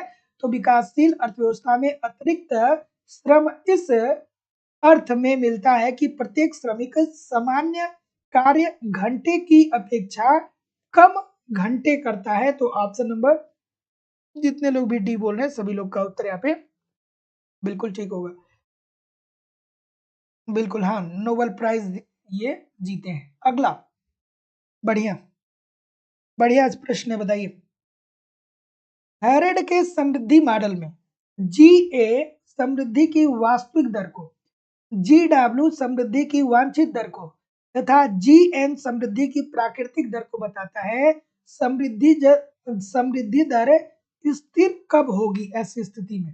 ठीक है, क्या बताते हैं सर? ये जी ए, जी डब्ल्यू और जी एन, यही क्या है? स्वर्णिम अवस्था है, यहीं पे पूर्ण रोजगार की प्राप्ति होगी। ठीक है, अगला, सी बोल रहे सभी लोग, सी बोल दिए। ठीक है भाई, तो अगर जो आपने ये कह दिया कि सर समृद्धि की वास्तविक दर बराबर होती है समृद्धि की वांछित दर के, अर्थात जी ए बराबर होता है जी डब्ल्यू के, तो आपकी बात 100% यहाँ पे ठीक हो जाएगी कि हैरेड के समृद्धि मॉडल में जी ए समृद्धि की वास्तविक दर को, जी डब्ल्यू समृद्धि की वांछित दर को तथा जी एन समृद्धि की प्राकृतिक दर को बताता है। तो समृद्धि दर की जो स्थिर अवस्था होगी वो हैरेड साहब के अनुसार G A is equal to G W जब बराबर होगा तब होगी। तो जितने लोग भी सी बोल रहे हैं, ये सारी चीजें मैंने एप्लीकेशन पे बहुत ठीक तरीके से पढ़ा है। तो जो लोग भी एडमिशन लिए हैं या लेने वाले हैं, थोड़ा आराम से उसको पढ़िए। ठीक है, आराम से एक बार पढ़िए, दो बार पढ़िए, लगातार पढ़िए। लर्निंग प्रोसेस जो होती है वो स्लो होती है, एक दिन में आप सब कुछ नहीं सीख सकते, है ना। तो लर्निंग जो होता है वो एक स्लो प्रोसेस होता है और उसी में पढ़ना है आपको। अगला प्रश्न है कि बैंक दर से अभिप्राय क्या होता है?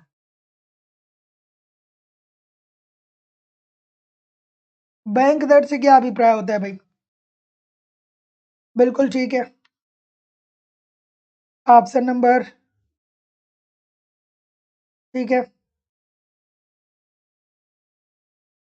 कोई गलत तो करेगा नहीं।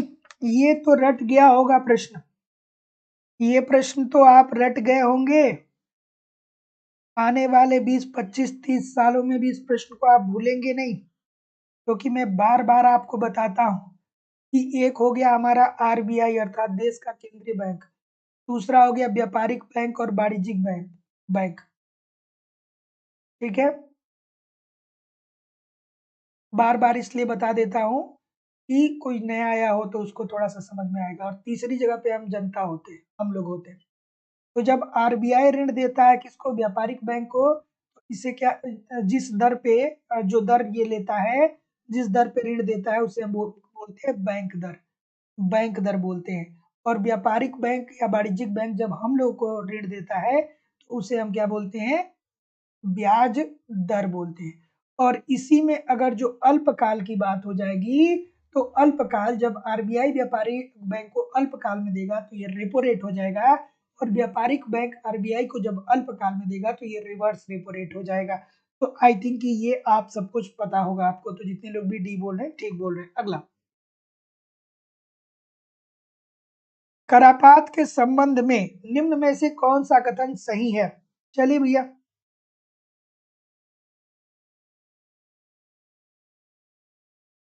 सदानंद मिश्रा जी कह रहे सर एक बात समझ में नहीं आता है कि लोग पढ़ने आते हैं कि बहस करने आते हैं। अरे कोई बात नहीं, थोड़ा बहुत बात करना भी जरूरी है। अब क्लासरूम तो है नहीं कि दो चार लोग मिलेंगे तो बैठ के बात कर लेंगे। बेचारे अकेले घर में पड़े रहते हैं, तो थोड़ा ठीक है पढ़ भी रहे हैं, थोड़ा सा बात भी कर ले रहे हैं। तो ज्यादा बात करना ठीक नहीं है, लेकिन थोड़ा बहुत चलता है ना। अकेले घर में बैठे हैं 24 घंटे, सोचे कि चलो लाइव स्टडी इलाहाबाद पे क्लास हो रही है, थोड़ा बहुत बात कर ले, तो ठीक है कोई दिक्कत नहीं है, लेकिन बहुत ज्यादा नहीं होना चाहिए। और इसका बहुत ज्यादा विरोध भी नहीं होना चाहिए, और इसको बहुत ज्यादा क्या करना चाहिए? इसका बहुत ज्यादा विरोध भी नहीं होना चाहिए, और इसको बहुत ज्यादा बढ़ावा भी नहीं देना चाहिए। अगला प्रश्न, इस प्रश्न का उत्तर करिए। करापात के संबंध में निम्नलिखित में से कौन सा कथन सही है? कौन सा कथन सही है? ठीक है, क्या उत्तर हो जाएगा? ऑप्शन नंबर जितने लोग भी डी बोल रहे हैं सभी लोग का उत्तर यहाँ पे बिल्कुल ठीक हो जाएगा कि निर्यात, आयात और निर्यात करों के करापात का उत्पादन और प्रयोजक के बीच बंटवारा उसकी मांग की लोच के अनुपात में विपरीत अनुपात में होता है। फिर आपको ये समझना चाहिए कि अगर जो मांग लोचदार होती है तब कर का भार किसको वहन करना पड़ता है? क्रेता को। याद आया? सच्ची सच्ची बताइएगा किसको किसको याद आया? अगर जो क्या है मांग लोचदार है तो इसका भार किसको वहन करना पड़ेगा? क्रेता को। और अगर जो मांग बेलोचदार है तो इसका भार किसको वहन करना पड़ेगा? विक्रेता को। सच्ची सच्ची बताइएगा किसको किसको याद आया? तो जितने लोग भी क्या बोल रहे हैं डी बोल रहे हैं सभी लोग का उत्तर यहाँ पे एब्सोल्युटली 100% सही है। अगला प्रश्न, किसी वर्ष में कुल सार्वजनिक व्यय तथा कुल सार्वजनिक सॉरी किसी वर्ष में कुल सार्वजनिक राजस्व तथा कुल सार्वजनिक व्यय का अंतर कहा जाता है? क्या उत्तर होगा भाई? संजना जी बोले सर एग्जाम होगा कि नहीं? फॉर्म भरा गया है तो एग्जाम होगा ही होगा। फॉर्म भरा गया है तो एग्जाम होगा ही होगा, है ना? चलिए इस प्रश्न का उत्तर करिए। इस प्रश्न का उत्तर करिए कि किसी वर्ष में कुल सार्वजनिक राजस्व तथा कुल सार्वजनिक व्यय का अंतर कहा जाता है। इजी सी बात होगी दोस्तों। तो जितने लोग भी, यार इतने सारे लोग डी की तरफ क्यों जा रहे हो, मुझे समझ में नहीं आ रहा है। इतने सारे लोग डी की तरफ क्यों जा रहे हैं? सी की तरफ क्यों नहीं जा रहे? चलिए भाई कुछ लोग बी भी बता रहे हैं। तो किसी देश के कुल सार्वजनिक राजस्व तथा कुल सार्वजनिक व्यय के अंतर को क्या कहा जाएगा? इतने सारे लोग गलत क्यों कर रहे हैं भैया? अरे भाई, राजकोषीय घाटा होगा कि राजस्व घाटा होगा? थोड़ा आराम से करिए। राजस्व घाटा होगा या राजकोषीय घाटा होगा? अरे भाई, जब आय और व्यय की बात करें तब आप वहां पे जाएंगे बजटरी घाटा की तरफ। यहाँ पे सार्वजनिक राजस्व और सार्वजनिक व्यय की बात कर रहा है। थोड़ा ध्यान से प्रश्न को पढ़िए आराम से, ठीक है? तो ये क्या होता है? ये राजकोष घाटा होता है। तो जितने लोग भी क्या बोल रहे हैं, बी बोल रहे हैं, बिल्कुल ठीक बोल रहे हैं। Option number B according to the question बिल्कुल ठीक हो जाएगा। अगला प्रश्न,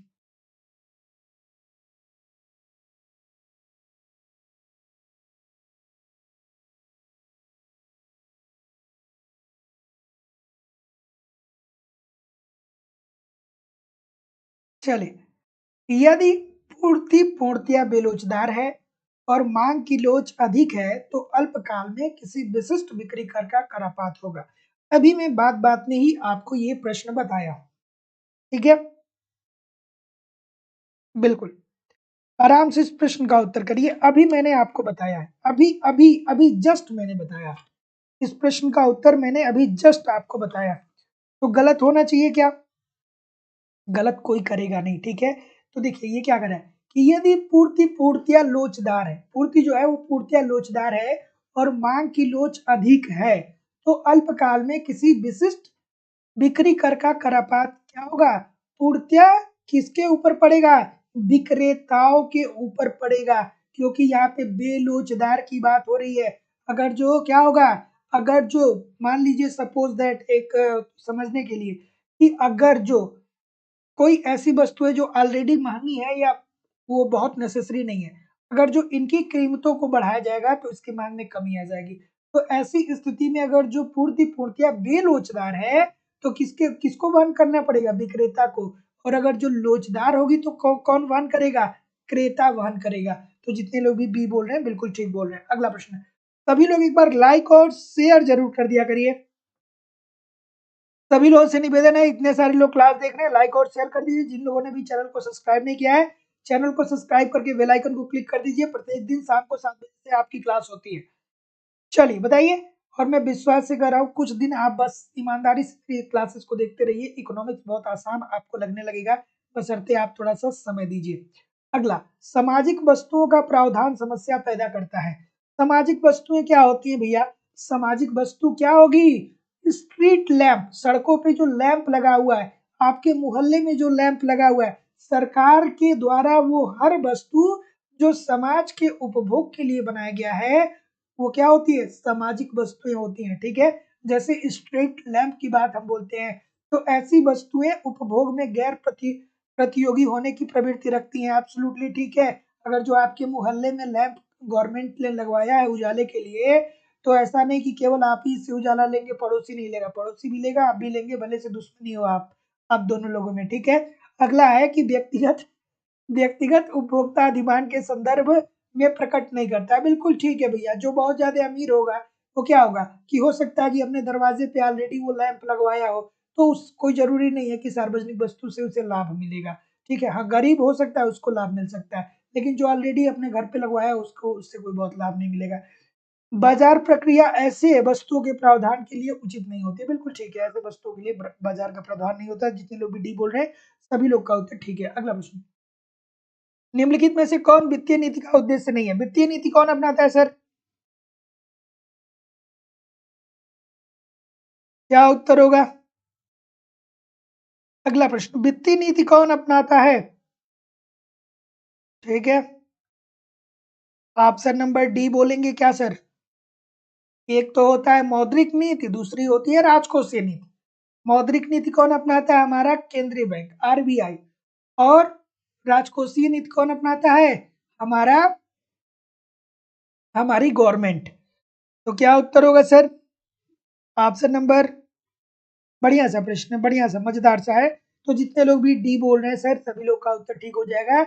वित्तीय संस्थाओं का नियमन करना है, ये आरबीआई के अधिकार क्षेत्र में नहीं आता है। वित्तीय संस्थाओं का नियमन करना है, ये आरबीआई के अधिकार क्षेत्र में नहीं आता है। तो जितने लोग भी डी बोल रहे हैं सभी लोग का उत्तर यहाँ पे एब्सोल्युटली ठीक होने वाला है। अगला प्रश्न, यदि P जो है वो मूल्य स्तर को व्यक्त करे, X जो है वो निर्यात को, M जो है आयात को, Q जो है वो परिमाण को व्यक्त करे, तो आय व्यापार शर्त होगी। आय व्यापार शर्त किसने दिया था सर?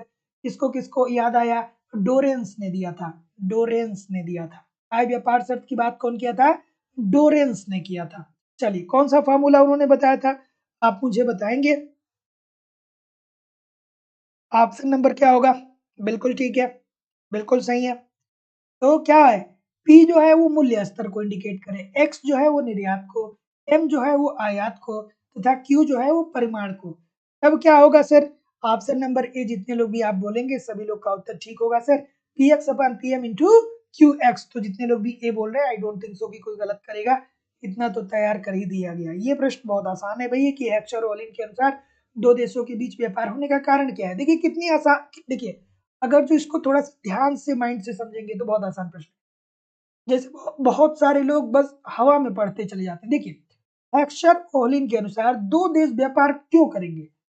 जैसे भारत और चाइना व्यापार क्यों करेगा? व्यापार में क्या होता है? आयात होते हैं, निर्यात होते हैं, ठीक है?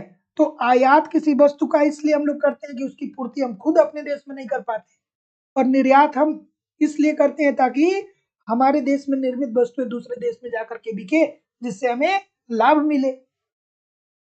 तो ये देखिए कितनी आसान सी बात है। जितने लोग भी सी बोल रहे हैं सभी लोग का उत्तर बिल्कुल ठीक है। हेक्सर ओलिन के अनुसार दो देशों के बीच व्यापार होने का कारण यह है साधन संपदा में भिन्नता।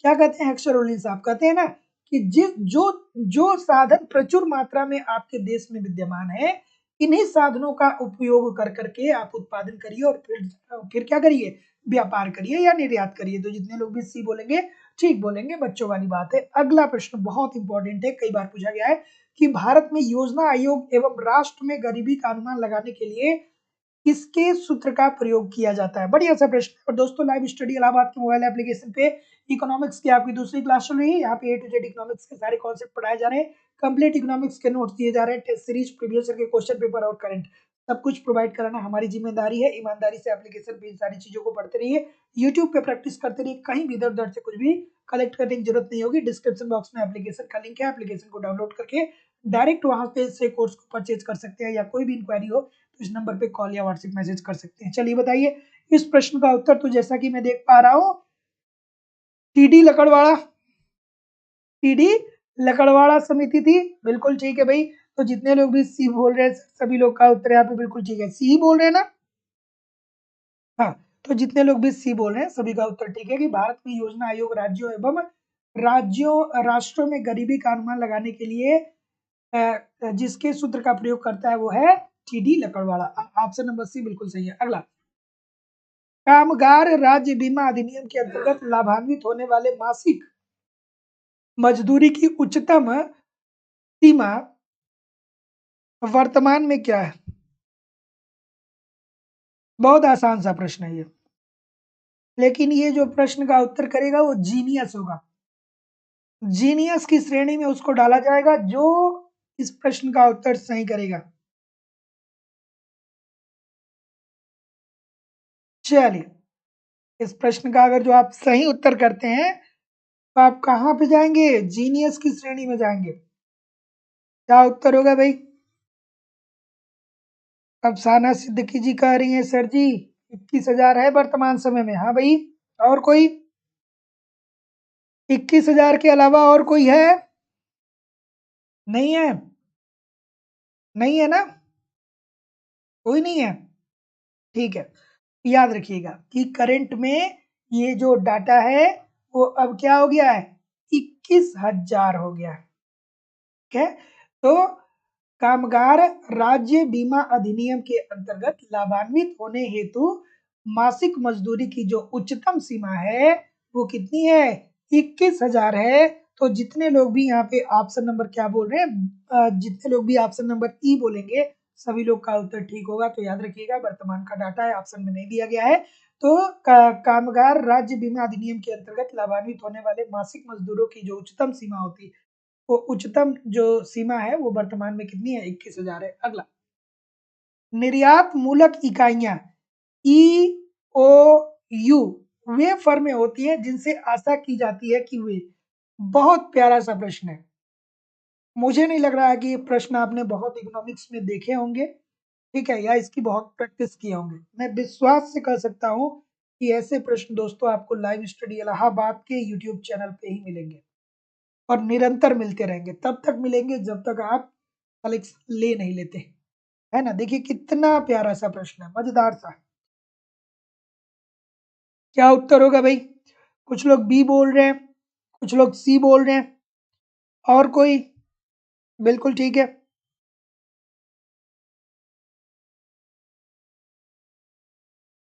ठीक है, बहुत अच्छी बात। तो निर्यात मूलक इकाइयां अर्थात EOU की जो शुरुआत की गई थी दोस्तों, ये शुरुआत की गई थी 1980 में, और इसमें वे फर्में आती हैं जिनसे यह आशा किया जाता है कि अपने उत्पादन का बहुत बड़ा हिस्सा वो निर्यात करेंगे। ठीक है, मतलब उनसे ये नहीं उम्मीद किया जाता है कि आप जो उत्पादन करेंगे वो हमारे घरेलू अर्थव्यवस्था के लिए ही केवल करेंगे। उनसे ये उम्मीद लगाई जाती है कि जो आप उत्पादन करेंगे, इसको आप दूसरे देश में बेचेंगे, दूसरे देश में ले जाएँगे और वहाँ पे बेचेंगे।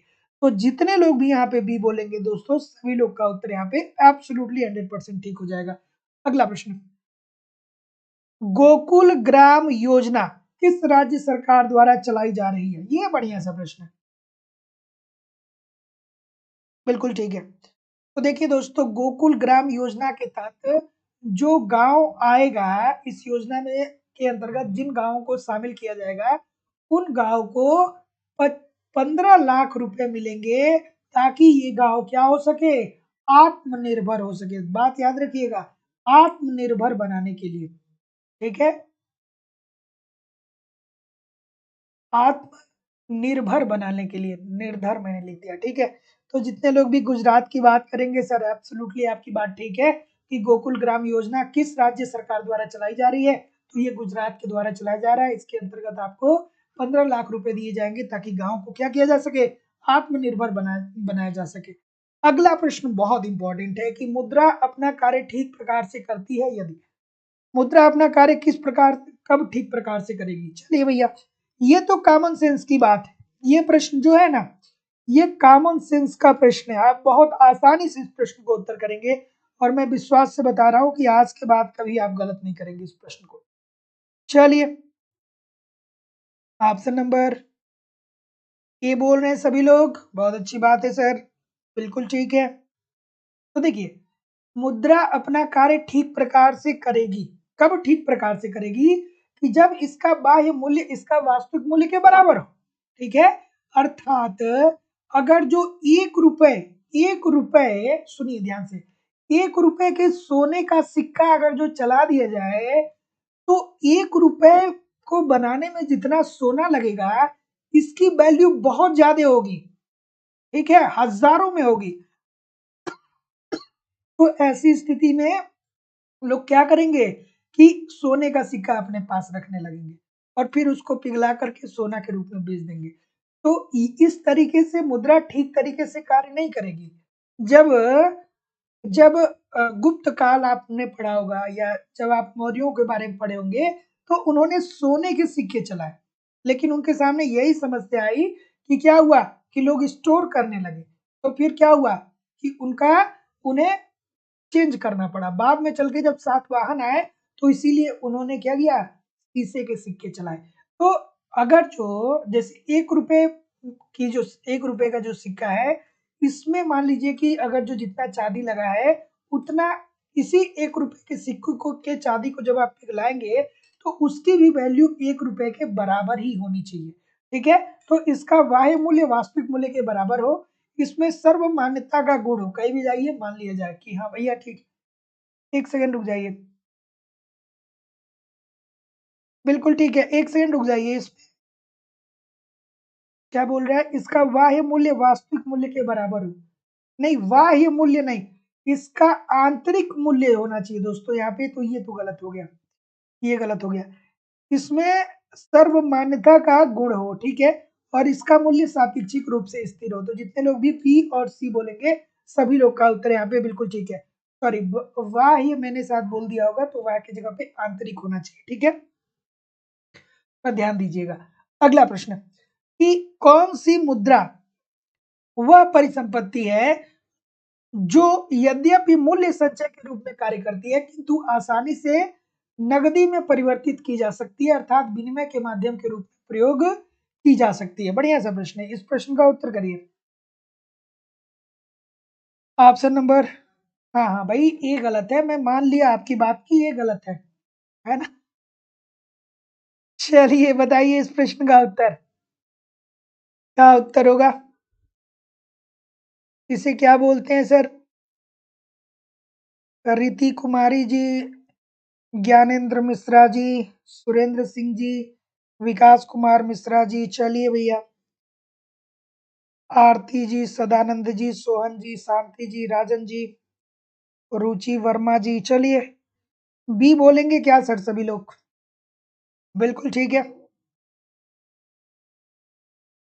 तो देखिए, जितने लोग भी बी बोलेंगे, सबका उत्तर गलत होगा।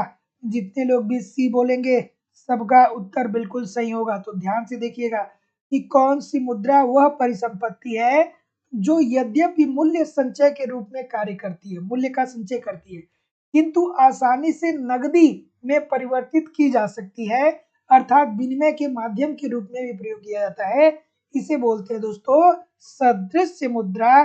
तो जितने लोग भी सी बोल रहे हैं सभी लोग का उत्तर यहाँ पे बिल्कुल ठीक है।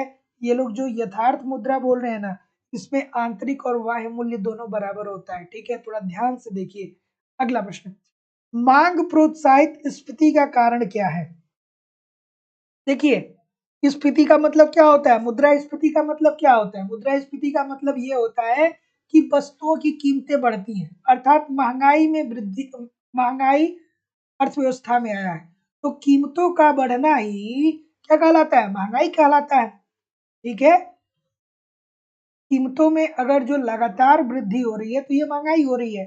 ठीक है, तो इसे हम आम बोलचाल भाषा में महंगाई बोलते हैं और अर्थशास्त्र में मुद्रास्फीति बोलते हैं। दो कारणों से होता है, एक होता है मांग जन्य मुद्रास्फीति जिसे किन साहब बताते हैं, कहते हैं यही बहुत ज्यादा सोचने वाली बात है, और दूसरा जो होता है वो होता है लागत जनित मुद्रास्फीति। तो मांग जनित मुद्रास्फीति में क्या होता है कि जब वस्तुओं की मांग बढ़ती है तो जब वस्तुओं की मांग में वृद्धि होती है तो कीमतों में भी वृद्धि आ जाएगी। मांग में वृद्धि कब होगी? जब जनसंख्या का आकार बढ़ेगा। जब जनसंख्या बढ़ेगा तो लोगों की रिक्वायरमेंट बढ़ेगी, लोगों की रिक्वायरमेंट बढ़ेगी तो क्या होगा? मांग बढ़ेगा, मांग बढ़ेगा तो कीमतें बढ़ेंगी, यही तो मुद्रास्फीति है। अगला प्रश्न आपके सामने ये रहा कि जब सरकार अपनी राजस्व आय से अधिक खर्च करती है तब इस आधिक्य को कहते हैं। ये प्रश्न देखने में आपको लगेगा बहुत आसान प्रश्न पूछ लिया गया है, लेकिन इकोनॉमिक्स के कठिन प्रश्नों में से इसका एक स्थान है। बहुत कठिन प्रश्न होते हैं ये, क्योंकि प्राथमिक घाटा, बस्तीय घाटा, राजकोषीय घाटा, राजस्व घाटा, ये वही है एनएनपी जीएनपी वाला कॉन्सेप्ट। जैसे वहां पे गड़बड़ होता है वैसे यहाँ पे भी होता है, कंसंट्रेशन के अभाव के कारण। क्या उत्तर होगा सर? तो जितने लोग भी डी बोल रहे हैं राजस्व घाटा, सभी लोग का उत्तर ठीक है कि जब सरकार अपनी राजस्व आय से अधिक खर्च करती है तब इस आधिक्य को हम कहते हैं राजस्व घाटा। मतलब सरकार की जितनी आय हो रही है उससे ज्यादा अगर जो खर्च कर रहा है, व्यय कर रहा है, तो ये राजस्व घाटा होता है। इजी सी बात है। अगला, निम्न में से कौन सी एक ऋण वापसी की विधि नहीं है? ऋण वापसी की विधि कौन सी नहीं है? चलिए इसे क्या बोलते हैं? ऋण शोधन भी बोलते हैं, पता है कि नहीं? ऋण शोधन भी बोलते हैं, ऋण वापसी को ऋण शोधन भी बोला जाता है। ये बात पता होनी चाहिए आपको। चलिए क्या उत्तर आ रहा है भैया? बिल्कुल ठीक है, ऑप्शन नंबर डी बोल रहे हैं ऋण रूपांतरण। और कोई भाई डी के अलावा? डी के अलावा कोई और है? अच्छा भाई, ये भी बोल रहे हैं, एब्सोल्युटली राइट है सर। ऋण वापसी जिसे ऋण शोधन भी बोलते हैं, इसमें क्या होता है कि ऋणों की पुनः प्राप्ति की जाती है। ठीक है, जो ऋण दिए गए रहते हैं उसकी पुनः प्राप्ति की जाती है। तो ये पूंजी जो है, ये पूंजी कर की यहाँ पे बात करिए तो ये टैक्स है दोस्तों, ना कि ये ऋण वापस करने की कोई विधि है। तो जितने लोग भी क्या बोल रहे हैं, ये बोल रहे हैं एब्सोल्युटली ठीक है। अगला प्रश्न, कर कीमत में जुड़ जाता है जब। अब देखिए आसान सा प्रश्न आ गया, क्या होगा भाई? कर कीमत में जुड़ जाता है जब, बी बोल रहे हैं, बार बार बोल रहा हूं,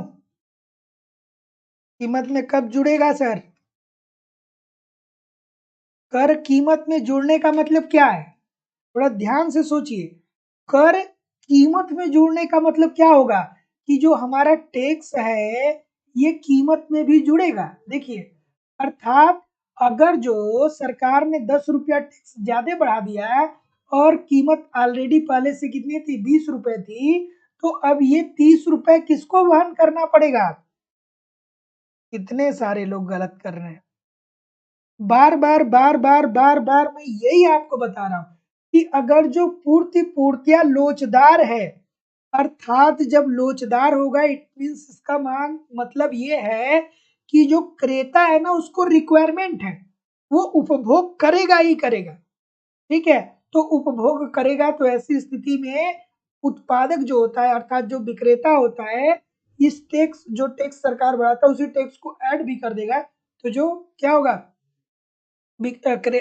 जो क्रेता होगा उसको वहन करना पड़ेगा, जो खरीदेगा।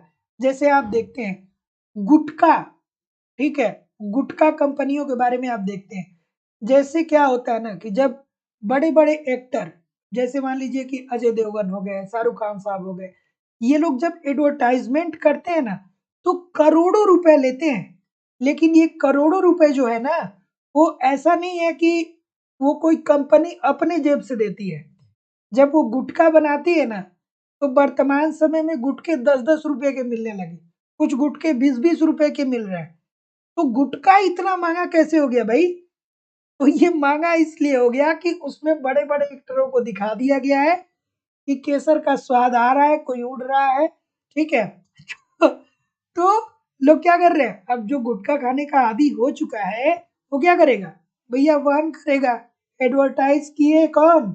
अजय देवगन साहब करोड़ों रुपए ले गए, उसका भार कौन वहन करेगा?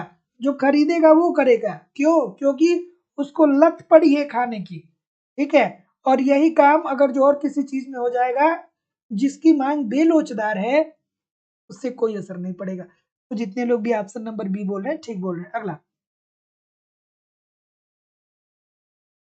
चलिए, हाँ, पूर्ति बेलोच, फिर पूर्ति बेलोच में क्या होगा ना कि जब टैक्स बढ़ाया जाएगा तो फिर विक्रेता को खुद से ही वहन करना पड़ेगा, विक्रेता को खुद अपने जेब से देना पड़ेगा। का रीजन ये है कि अगर जो कीमतों को और बढ़ा देगा वो, तो ऐसी स्थिति में मांग और गिर जाएगी, है ना? चलिए अगला प्रश्न, निम्नलिखित में से कौन सा एक मस्कियो द्वारा राज्य के राजकोषीय कार्यों में सम्मिलित नहीं किया गया? तीन कार्य किए थे भाई। उन्होंने एक पुस्तक लिखी the theory of public finance. कब लिखा था the theory of public finance? 19 1959 में the theory of public finance उन्होंने लिखा था।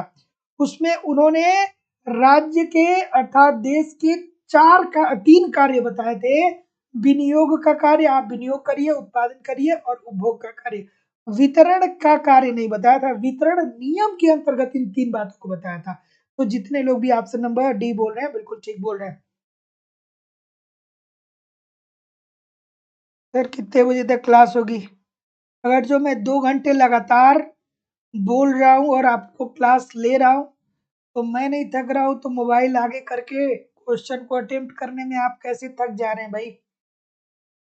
क्लास मैं ले रहा हूँ, इतनी सारी चीजें होती है क्लास करने में, ठीक है? जब आपकी क्लास लेनी होती है उससे 1-1.5 घंटे पहले से पीपीटी तैयार करना पड़ता है। तो 2 घंटे की क्लास है तो कम से कम 3.5 घंटे मेहनत करने पड़ते हैं, इतने करने पड़ते हैं कि 3.5 घंटे चेयर पे बैठ गए तो किसी भी कंडीशन में उठना नहीं है। तो अगर जो मैं कर रहा हूँ तो आप फिर 2 घंटे क्लास क्यों नहीं कर पा रहे? है ना? तो जिंदगी क्या है? डिमांड और सप्लाई है, मांग व पूर्ति है। सफलता आपसे ये मांग करती है कि अपने आलस्य को त्यागिए, अपने मन को जो विचलित हो रहा है उसको कंट्रोल करिए। मन को कंट्रोल कर ले गए, मेहनत करते रहे, तो फिर उधर से पूर्ति सफलता वाली हो जाएगी। अगला प्रश्न, बिल्कुल ठीक है। कौन सा तत्व व्यापार की शर्त का निर्धारण नहीं करेगा? तो भैया जितने लोग भी यहाँ पे डी बोलेंगे, सभी लोग का उत्तर बिल्कुल ठीक है भैया। अगर जो मूल्य स्थिर हो जाएगा तो फिर हमको व्यापार करने का क्या मतलब मिलेगा? तो जितने लोग भी डी बोल रहे हैं एब्सोल्युटली ठीक है। कौन सा तत्व व्यापार के शर्त का निर्धारण नहीं करता है? तो मूल्य की स्थिरता, मूल्य में परिवर्तन होता है भैया तो व्यापार में तेजी आती है। अगला प्रश्न, चलिए थोड़ा जल्दी जल्दी करते हैं कि सोलो के दीर्घकालीन विकास मॉडल में कौन सी मान्यता गलत है? चलिए भाई, सोलो साहब की बात हो रही है, क्या उत्तर होगा भाई? सोलो साहब की बात हो रही है।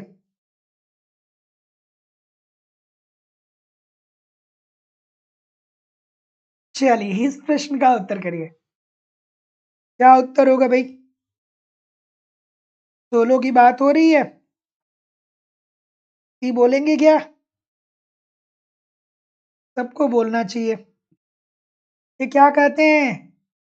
अर्थव्यवस्था सोलो की सबसे जो महत्वपूर्ण मान्यता है वो याद रखिएगा, वो बंद अर्थव्यवस्था की बात करते हैं, क्लोज्ड इकोनॉमी की बात करते हैं, कई बार पूछा गया। तो सोलो साहब जो है वो द्विक्षेत्रीय बंद अर्थव्यवस्था की बात करते हैं। उन्होंने वो अपने मान्यता के अंतर्गत पूर्ण रोजगार को भी रखते हैं और साथ ही साथ कहते हैं कि मूल्य और मजदूरी जो है वो परिवर्तनीय है, स्थिर नहीं है। तो जितने लोग भी सी बोलेंगे सर, सभी लोग का उत्तर यहाँ पे एब्सोल्युटली ठीक हो जाएगा। एक बात और बहुत इंपॉर्टेंट है, बचत आय का फलन होता है। आय का फलन होता है, ये बार बार प्रश्न पूछा गया है कि ये बताइए किसने कहा कि जो बचतें होती हैं वो आय का फलन होती हैं। तो इन्होंने ये कहा कि जो हमारी आय होती है वो बराबर होती है, जो हमारी आय होती है वो इज इक्वल टू होती है उपभोग, उपभोग प्लस बचत, ये सेविंग। ठीक है, जो पैसा एक आप उपभोग करेंगे या तो बचत करेंगे, और ये जो बचत होती है तो इसी आधार पे कहते हैं कि आय जो होता है वो बचत जो होता है आय का फलन होता है। तो जितने लोग भी सी बोल रहे हैं ठीक बोल रहे हैं। अगला चलिए, थोड़ा एडजस्ट करना पड़ेगा।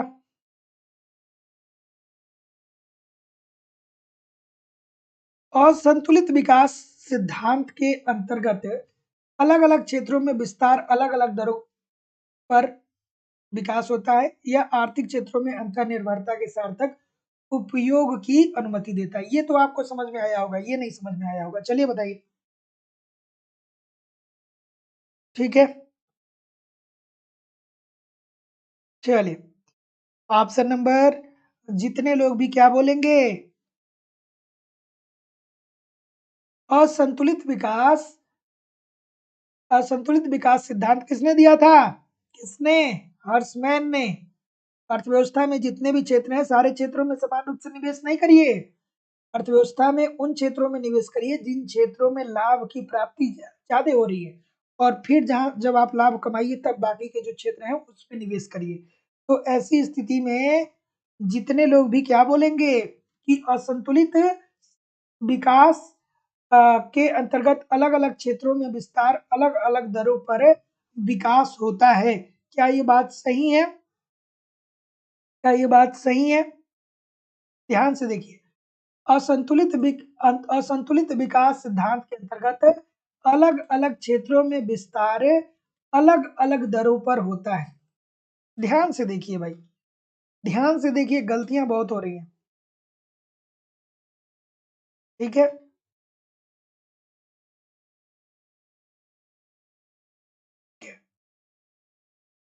तो जितने लोग भी क्या बोलेंगे, अलग अलग दरों पे होता है। इसमें पता है, इसमें कुछ शब्द मिसिंग है। ठीक है, इस प्रश्न में कुछ शब्द मिसिंग है। असंतुलित विकास सिद्धांत के अंतर्गत अलग अलग क्षेत्रों में विस्तार अलग अलग दरों पर, दर की जगह पे कुछ और होना चाहिए, दर की जगह पे या क्षेत्र होता तब आप ऑप्शन नंबर डी के तरफ चले जाते। ठीक है, सॉरी, ऑप्शन नंबर सी के तरफ चले जाते, और यह आर्थिक क्षेत्रों की अंतर्निर्भरता के सार्थक उपयोग की अनुमति देता है। अंतर्निर्भरता के सार्थक उपयोग की अनुमति देता है आर्थिक क्षेत्रों की। थोड़ा सा इसमें आई होप कि कुछ मिसप्रिंट है ना, क्योंकि ये वाला गलत हो जाएगा, ये जो कथन हो जाएगा वो गलत हो जाएगा। तो ऐसी स्थिति में आप ऑप्शन नंबर डी की तरफ टिक कर सकते हैं, है ना। ये जो होगा, अगर जो ये स्टेटमेंट है तो ये जो हो जाएगा वो गलत होगा। तो ठीक है, चलिए मैं इसको अगले दिन करवा दूंगा, लेकिन अभी के लिए डी मान लेते हैं, ए सही गलत है, आर सही होगा। चलिए आगे मूव करेंगे कि हैरेड मॉडल में जनसंख्या की वृद्धि दर प्रभावित करता है क्या भैया? मैं वही बोल रहा हूँ कि जहाँ ज्यादा जरूरी होता है वहां पर, जहां से लाभ मिलने की संभावना ज्यादा होती है ना, वहां पे निवेश ज्यादा होता है। इस प्रश्न का उत्तर करिए।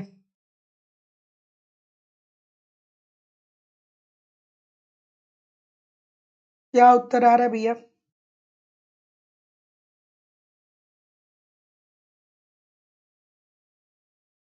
ऑप्शन नंबर बिल्कुल ठीक है।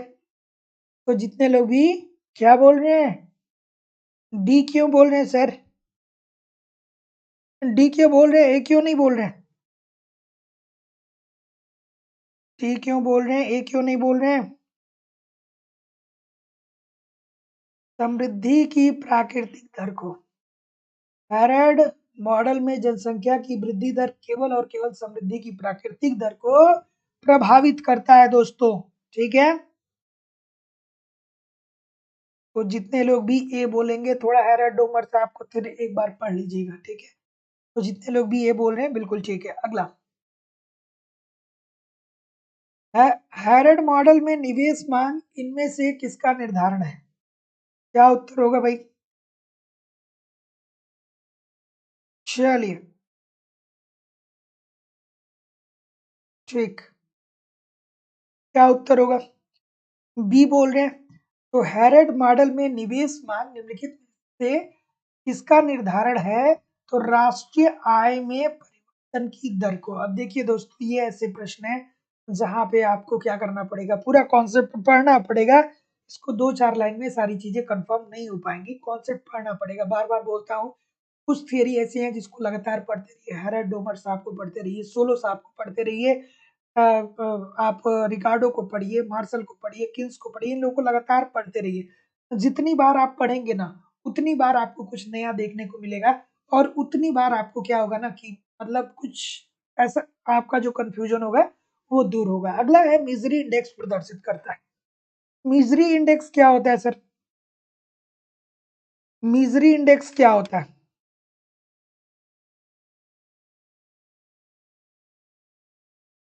ठीक है, मिजरी इंडेक्स किसने दिया था?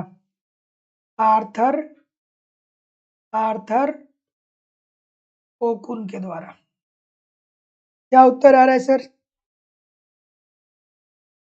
डी बोल रहे हैं, और कोई?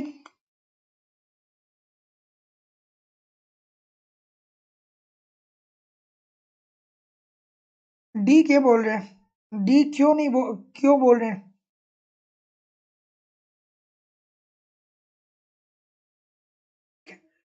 तो स्फीति की दर एवं बेरोजगारी की दर की ये बात करते हैं। ठीक है, तो जितने लोग भी ऑप्शन नंबर ए बोल रहे हैं ना सर, सभी लोगों का उत्तर यहाँ पे बिल्कुल ठीक होगा। इनका ये कहना है कि किसी देश में विपन्नता सूचक का स्तर जितना ऊंचा होगा, उस देश में उस देश के लोगों की लाइफ स्टाइल उतनी ही अच्छी होने वाली है। तो जितने लोग भी ए बोलेंगे, सभी लोग का उत्तर ठीक है। कहीं भी जाइएगा नहीं, कमेंट करके बताइए कितने प्रतिशत प्रश्न आपके सही हुए। और दोस्तों, लाइव स्टडी इलाहाबाद के मोबाइल एप्लीकेशन पे आपकी दूसरी क्लास चल रही है। यहाँ पे ए टू जेड इकोनॉमिक्स के सारे कॉन्सेप्ट आपको पढ़ाए जा रहे हैं। साथ ही साथ दोस्तों, आपको कंप्लीट इकोनॉमिक्स के नोट्स भी दिए जा रहे हैं, ताकि नोट्स पढ़िए, रिवीजन करिए, आपकी तैयारी कैसी चल रही है। और आपको दोस्तों वहाँ पे टेस्ट सीरीज दिए जा रहे हैं, जिससे आपको पता चल पाएगा कि आपके एग्जाम में किस प्रकार के प्रश्न पूछे जाते हैं। प्रीवियस ईयर के क्वेश्चन पेपर और करंट सब कुछ प्रोवाइड कराना हमारी जिम्मेदारी है। ईमानदारी से एप्लीकेशन पे पढ़ते रहिए, यूट्यूब पे प्रैक्टिस करते रहिए, कहीं भी इधर उधर से कुछ भी आपको कलेक्ट करने की जरूरत नहीं होगी। हमारे द्वारा दोस्तों UP TGT PGT, Jharkhand TGT PGT, MP TET, MP SET, LT grade, JIC lecturer, UGC NET, Uttarakhand lecturer, सबका अलग अलग बैच चल रहा है, और अलग अलग बैच में आपके सिलेबस के अनुसार सारी चीजें पढ़ाई जा रही हैं। डिस्क्रिप्शन बॉक्स में एप्लीकेशन का लिंक है, एप्लीकेशन से डायरेक्ट आप कोर्स को परचेज कर सकते हैं, या अगर जो डायरेक्ट आप नहीं परचेज कर पा रहे हैं, तो सिंपली दोस्तों टीजीटी पीजीटी के जो है, UP TGT PGT, Jharkhand TGT PGT, उसकी जो फीस है 2,000 रुपये, इस नंबर पे आपको पेमेंट करना होगा, गूगल पे, फोन पे या पेटीएम के माध्यम से, और इसका स्क्रीनशॉट सेंड करना होगा। और यूजीसी नेट और साथ ही साथ दोस्तों उसका एमपी टेट, एमपी सेट की जो फीस है वो 2,500 रुपये, इस नंबर पे पेमेंट करके एडमिशन ले सकते हैं। अलग से अगर जो आपको नोट्स चाहिए, टेस्ट सीरीज चाहिए, कुछ भी चाहिए, तो अलग से भी आपको प्रोवाइड करा दिया जाएगा। बिल्कुल ठीक है, थोड़ा सा सेशन को लाइक जरूर करते रहिए। और देखिए दोस्तों, जीतेगा वही जो लास्ट तक लड़ेगा, है ना। जो मैदान छोड़ के भाग जाएगा ना, वो कभी आज तक सफल न हुआ है, ना आप होंगे। ठीक है, ठीक है, तो मैदान छोड़ के जो भाग जाएगा वो कभी सफल नहीं होगा। ठीक है। Thank you very much everybody. चलिए आज मैं आपके कमेंट को नहीं ले पा रहा हूँ, तो मिलेंगे कल सुबह 10 बजे, शाम को 7 बजे। तब तक के लिए पढ़िए, आगे बढ़िए। नमस्कार दोस्तों, धन्यवाद।